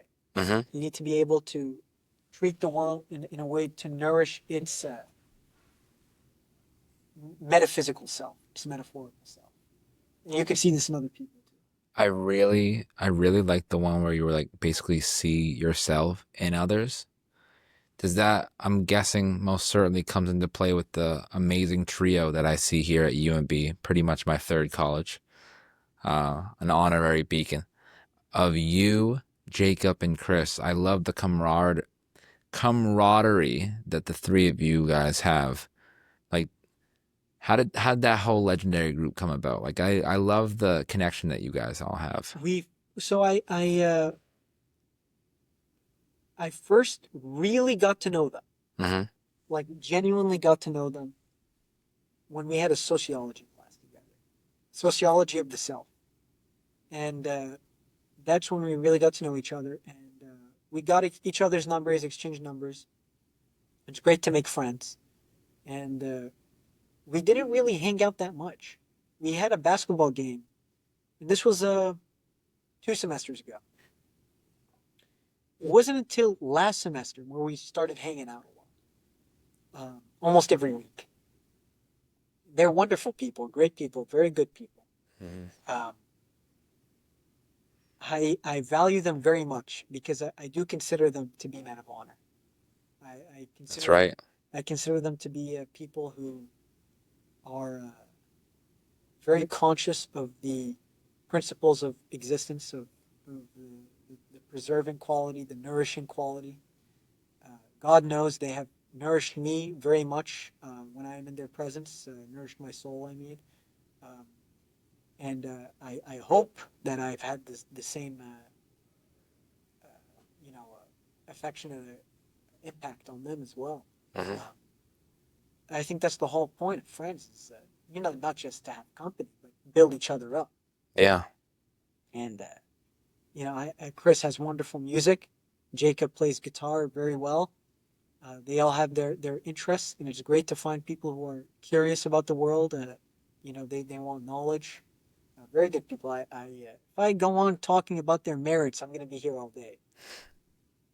Great people and a lot of great people here. Like I said, I don't go here as a student, but there's just so many great personalities here where it's like, wow, it's like a great community. The sense of community really helps the human being thrive. You know what I mean? And it's like, we'll give a plug for the, you know, club that we're a part of. UMB Music Club, great people there. Yes. I have the sticker. Oh shit. I don't know if you can see it. You can see the outline of it. Oh You got to shit. get one too. We were actually maybe it was 2 semesters ago when you guys first met. Me and Chris actually gave them out to people. Oh, And we were making videos around this campus and we're like, oh, what's your favorite music? What's your all this? I actually, I kind of regret it now, but I didn't want to be a part of that when I was asked. Wait, we came up to you? I didn't know you at that. Yes. Wait, what? That might actually push back the timeline of when we first met. Oh my fucking gosh. Yes. I had sunglasses on. I think I might have seen you. I thought I'm Holy shit. kind of a dandy, but I thought I was not dressed so well, so I was like, I don't want to be on there. Oh my gosh. I'm legitimately flabbergasted. Because I was literally just about to mention how we thought it was the jungle Yes. where Eli and Chris, they did their performance and me and Chris were dancing on the floor. You were recording it. And I thought that's when I met you in late December. No, early December. And then right before we started this, looked at the camera roll. Nope, that was the painting one where I'm not good at, drawing. So I just did bubble letters. I put Thomas Peterson 2025, and I love how much emphasis you put. You were like, I really like that. You put the different colors. Then we realized, nope, it's neither of those days. It's that time that we collabed with the African American Club, and we did like a Guess Who kind of game on the TV, and you complimented my jacket. Now, here we are during our pod. It's neither of those three events. It's that time. I am so, wow. I can't, that was, how was that was it 2 years? No, it was a year ago. That was literally like a year ago around this time. Yes. What the? Do you think, so if we came up to Chris, which Chrissy, because this is what I like about our group, we learn catchphrases from each other. Like feel better, wish you well, Chrissy, um what other ones? On Linwood, that's right. There's when I drove you home from UMB, which I was doing it super duper slow because you were new, in my car. So I was like, okay, I don't want him to know how much of a crazy driver I can be sometimes. So I'm just driving, being safe. And when I dropped you off, I forgot to mention the catchphrase that I do sometimes with Linwood. I say long commute, even though we're right in front of their house. You did mention that actually. What other ones does he copyright? Like what other ones does he use for you? Let me think. Cause Feel better. I wish you well. Consult your sources. ooh, Do you say that? I say I. So he says that to you, right? Consult. I see what he's doing because I say, oh, I'm gonna talk to my sources. So he looked at it, jumbled it up the words a little bit, and put consult in there. Because there was a time where there was a story content era where me, Chris, and our friend Tony would, post different stories. We just happened to meet celebrities and stuff, and people would ask how it happened. It was just right place, right time. And we would say, oh, we just got to talk to our sources. So that's how it came about. Isn't, that's the beauty of our group. It's just the gift that keeps on giving. And we have Languages, yeah. and we have like a bunch of common interests. We just found out that Sopranos is one of our interests and the idea of, like we said, philosophy. And we were at Ryan's event and I was looking through my camera roll for a bunch of quotes because it was kind of like it's going to be a weird analogy, but you'll probably know what I mean by it. It's like when you're meeting the girlfriend's dad and you want to impress them. I knew how great you were at this topic, so I wanted to mention some of the quotes when we were at Ryan's party. And I was like, I want to show him what I know as well, Attachment is the root of misery. The one you mentioned earlier, mind over matter. I actually have a new one that I mentioned to Riley in a previous episode that you might like. Let me look on my favorites. There's one that says, let's see, if I scroll down right now, it has a thing of like binoculars. On one side, it says, look for the good and you'll see it. And then on the right side, it says, look for the bad and you'll see it. Choose what you see. Then I saw a one where it's like, if you enjoy the time you wasted, it's not wasted. And then the last one I found was the most powerful the most powerful muse of all is our own inner child. You know what I mean? Because that's when it all starts for everyone, their childhood. You know what I mean? And it's kind of like the making younger self happy. Kind of like a redemption kind of thing. I really like that first quote Hmm. about choosing what you see. August Strindberg, he was a Swedish playwright and philosopher. I consider him a philosopher. He wrote tons of essays. Hmm. He was an esotericist too, like into mysticism. He was back in what's called, I believe, fin de siècle, that's the term, the end of the century, late 1800s, early 1900s. Hmm. And he wrote the same thing in an essay that the world is not as black as the pessimists have it, and not as pink as the optimists have it. And he didn't even argue that it's a middle. He said it could be whatever you choose to see, whatever way you choose to live your life. And so this brings me, and I'm very glad I remembered this, to an amazing book I'm reading called The Candle of Vision, written in, I believe, same time period, late 1800s, early 1900s. It was written before the First World War, and it was written by a mystic, Irish mystic, who was an Irish mystic and an Irish nationalist as well, Okay. George W. Russell. What a name. Yes.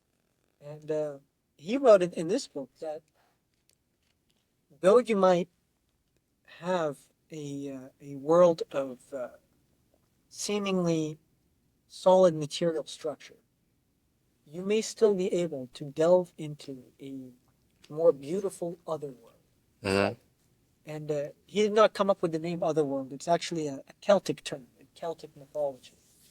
The otherworld. It's a place that you could travel to uh, that is parallel to our world, except it is more beautiful, more miraculous, more pure, better. It's just better. Hmm. And, It's just better. It's just better, Ennis. oh, it's so great, so good. Gotta get to the other world. And George W. Russell, I wish my phone was charged. I could Oh, give you some. fuck, it died? No, no, no. It's 1%. I'm still hanging on. Oh, shit. Still hanging By on. a thread. What? By a thread. George W. Russell believes that through meditation, through a pure mind, you can peer into the other world. Ooh, I like that. Um, there's actually a mural he painted with another Irish mystic, who was a poet, W.B. Yeats. I thought you were about to say W.B. Mason. I was like, I actually don't know. oh, I think it's a paper company. And Oh, right. I see the truck sometimes. Yeah, yeah, yeah. With the American flags and the dude in like the Edwardian wardrobe yeah, with a mustache. yeah. Um, could I Google it on your phone and show you the Sure. mural? And then maybe I don't know. You could edit it onto the podcast. Ooh, I like that. I like that. I got you. Ready? Oh, let me make it easier for you, my friend. Thank you. Enjoy, my friend. Yeah, that's a good idea. Like what a brain fart on my part. Like your phone's almost dead, and I forgot that the phone that I have is right next to me. I was like, oh, that will help my friend. That will help you. Here you go. Trying to find the most HD copy. This is essentially what I'm talking. Oh We're shit. leaving a dirtier world, a more mundane world, to peer into something beautiful. I like the color scheme that they use as well. Yes, it shows you the contrast very well. Oh shit. You see that it's in a way it's the same world. I fuck with it. I am a fan. I am a fan. WB Yeats. He was a poet, yes. I said it right, right? Yes, W.B. Yeats. Yeah. Wow. Oh, and then yeah, the pink on the bottom next to the darker blue, and on the right side is the brighter blue. They knew what they were doing. You see like that brown color, like it's On the left, the right? left side, yeah, Ooh, where the protagonist is getting away from. holy She's crap. peering away from it into a more beautiful world, something heavenly. And I like the crown that they have on their head. You know what I mean? And That is the gist of what George W. Russell writes in his book, The Candle of Vision. I'm still reading it. I think I'm more than halfway done. I recommend it so far. Mhm. And he talks about these visions he has, where he sees beautiful landscapes, beautiful people, celestial visions, where he sees these scenes. I believe a word is ethereal, and in these visions that he has, he believes that they're not phantoms, they're not dreams. They are something very real that you can aspire to.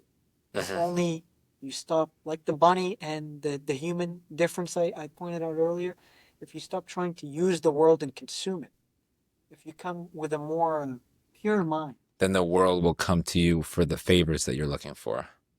for the favors you're looking, perhaps if you recognize your own virtues and stick true to your own virtues, the world might show that back to you. Say, hey, I have some great virtues of my own. If Mhm. only you would be more in tune with me.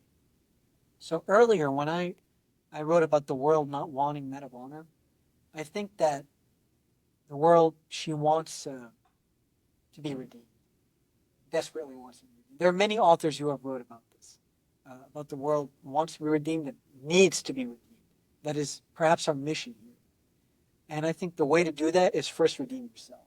That Mhm. is, make sure that you are a pure person and that you are Well, preserving like walking with good intentions. walking with good intentions. Absolutely. Absolutely. In this world, you can see something more beautiful. Um, in the book, famous book, War and Peace by Leo Tolstoy, Russian author, he wrote about the Napoleonic Wars. And, Napoleon is an interesting character. Um, I don't know too much about him. I don't know about his moral character, but Leo Tolstoy did use him as a symbol for the destructive character. And it was after one battle, I believe it was the Battle of Borodino. Uh, and this happened at sometime in the early 1800s, 1812 or something like that. Hmm. And Leo Tolstoy wrote in War and Peace that never was this man, Napoleon, never was this man after the battle able to comprehend truth, beauty, or goodness. Seeing all that he was responsible for, all the thousands of men strewn across the fields lying dead from wounds sustained in battle, uh, horrible wounds sustained from artillery or musket shot, and never after this, because of his guilt, his responsibility for such an atrocity, his cruel necessity, as we mentioned before, was able to understand truth, beauty, or goodness. So I recommend that book too. It is a very good book on navigating the world. It is about people in imperial Russia in the aristocratic class, how they uh, how they navigate the social dilemmas they might face, the circles, the friend groups that they have, Hmm. and it's very clear on scoundrels and men of honor and what it means to be a good person and how to maintain your integrity. It's very good. Um, I definitely recommend it. And that's the important point. Going back to George W. Russell, where if you want to appreciate the world, first you have to stop trying to devour it. Hmm. You have to be able to be at peace with yourself and at peace with the world, and it'll open up beautiful, beautiful gardens will open up to you. That's what I. It's funny you say beautiful gardens because you might know where I'm going with this now. I ask every guest this. Ennis, what makes life so beautiful? Peace. I think it's peace, and I believe this because of what I've said previously, but I will reiterate it: is that life is beautiful when you are preserving existence, when you are being yourself. And I hope that it does not come off as, because it's certainly not my intention, come off as something arrogant, where you're like, I only care about myself. When you truly care about yourself, that is when you care about others most of all, Very well said. because you recognize how dearly beneficial it is to nourish a sense of self and to grow your existence and to develop your existence. And so you will be able to be cognizant of the same struggle that others have too, Hmm. that they are trying to develop their own existence as well. And this is why I am so grateful to have friends whom I consider to be brothers, like Jacob and Chris, Hmm. among others, of course, who I see are very conscious of themselves and preserve themselves. And in this way, they also are very capable of helping me preserve myself too. And various interests and hobbies, and our times just talking together, It's a mutual assistance, you know? mutual assistance. And I'm not saying being dependent on friends. I'm not saying being dependent on friends, but usually when you associate with people who are conscious of their virtues, Hmm. it helps you recognize your own, and that helps you grow immensely. Since knowing Chris and Jacob, I think I have grown to be a much better person among the many other friends I've met the last 2 semesters. The last 2 semesters, I've been meeting a lot of people. Yeah, you've been really good at socializing, really good at socializing with, you know, females as well. I won't out her name, but, uh, you said you were talking to Elle recently, Yes. and, I'm proud of you. Some people wouldn't be able to be good at that, but that just shows how open your book of social skills is, and it's a very good, book that you have of social Well, skills. thank you. I met Elle in class. Don't want to name drop, I suppose. I haven't even hung out with her really. She's actually one of my newest friends. Um, Walk is coming soon, especially with the weather getting yes, the better. weather's getting better. Weather's getting much better. I'd love to take a walk soon. Um, You guys will have an unrecorded podcast. yeah, that Get to know each other, yeah. I think the biggest thing is people are nicer than you think. Yes, yes. People are much. Some people have a serious face, serious look on their face, um, and you might think if I go up to them, they're going to keep their serious face. 9 times out of 10, when I go up to someone and I introduce myself or ask them a quick question, they immediately smile. Immediately, people are very kind. That's one of the things I like about being here in Boston. I've heard in some places, like especially in Eastern Europe, they don't smile. It's you don't smile at a stranger. So I'm glad here there is a culture of smiling and being very kind.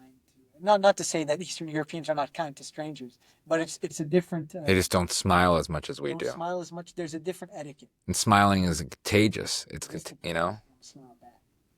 But I've been talking to a lot of people, male and female alike. I draw no distinction. That's right. I draw no distinction.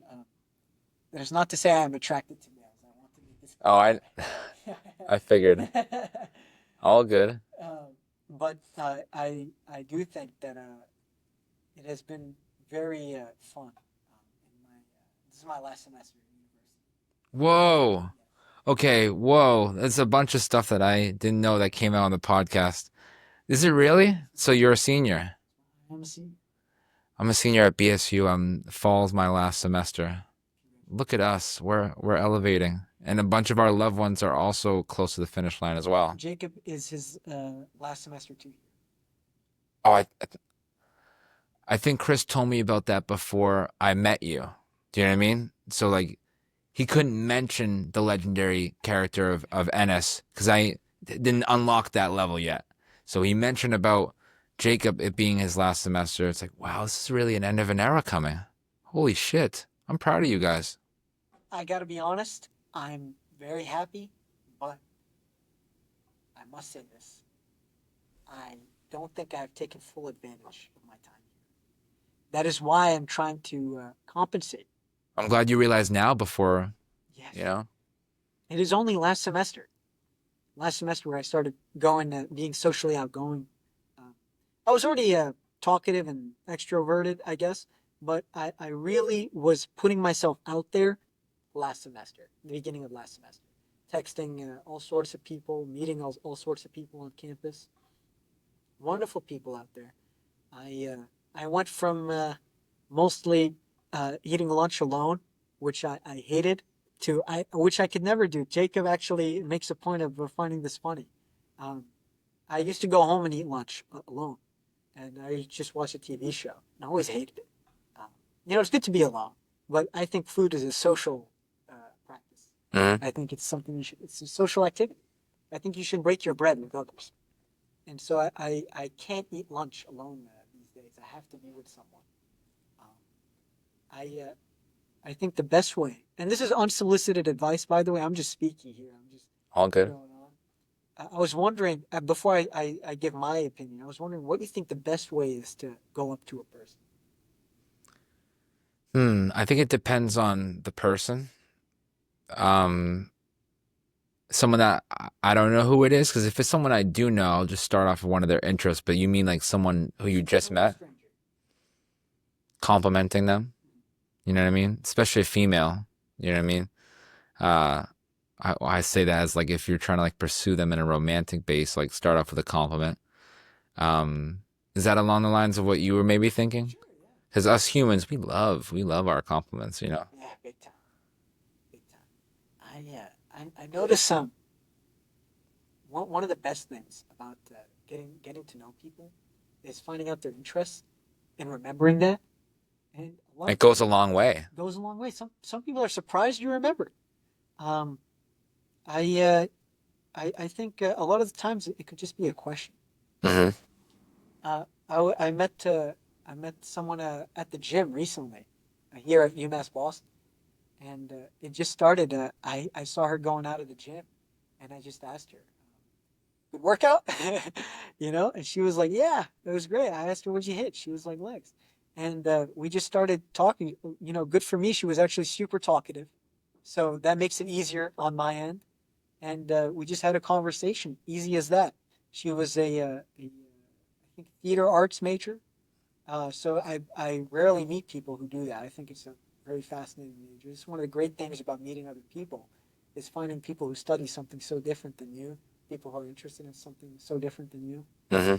and it is truly a pleasure. I wish I'd been doing it throughout my years here at UMass Boston, but it is something new I picked up on, something I will keep for sure. And it's definitely great. I think you'd give me a lot of good advice actually because I consider you a very charismatic fellow. Thank you. Hey, you too. I mean, some people wouldn't be able to do what you did and what you say, and I'm a huge fan of your personality and the way you conduct yourself and the way you talk to people because, you know, we need more of that. It's kind of like along the lines of what we were saying in the beginning, where it's like, the world has, its negativity, but try to, add water to the flower. I love how full circle we're making our analogies. Kind of goes along the lines of the bunny thing with the flower, and just a little goes a long way. Just like the what seems like a little gesture, but is a massive important gesture. I want to give a shout out to Kev, Oh yes, Kev the yes. fam, because how did the story go? How did he secure the bag for this room? So I asked someone first. You know who you are, Oh shit! Oh shit! and they refused on the grounds of it is too much effort. And so I went to Kev because I know Kev is a stand-up guy, Okay. and I didn't go to Kev first, not because I doubted his capabilities. I just didn't know him so well. The other person I know a little better. Uh, I haven't really hung out with Kev too much, but I do know from my limited interactions with him, great fella. So I asked Kevin, could you please get a room in ISC, the Integrated Science Complex? This wonderful building, and I asked him if he could secure a room for us and essentially occupy it until we arrive. Hmm. He actually skipped class to be able to do this. Are you fucking kidding me? I didn't even know about that part either. In all honesty, He skipped class.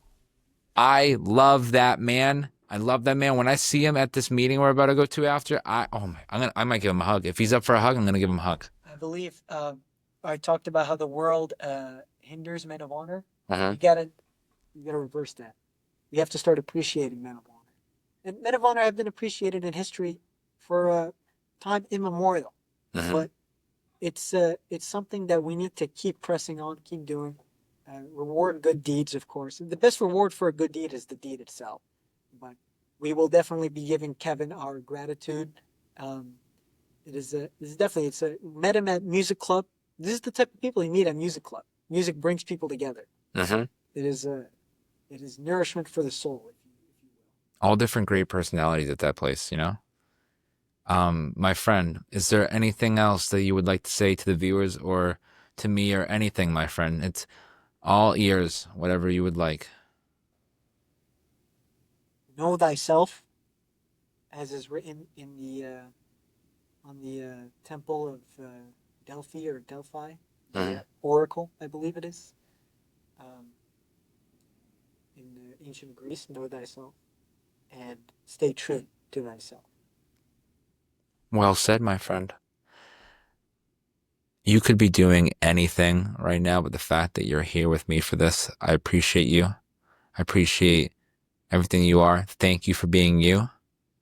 And I hope you and everyone watching, I hope they all enjoy life.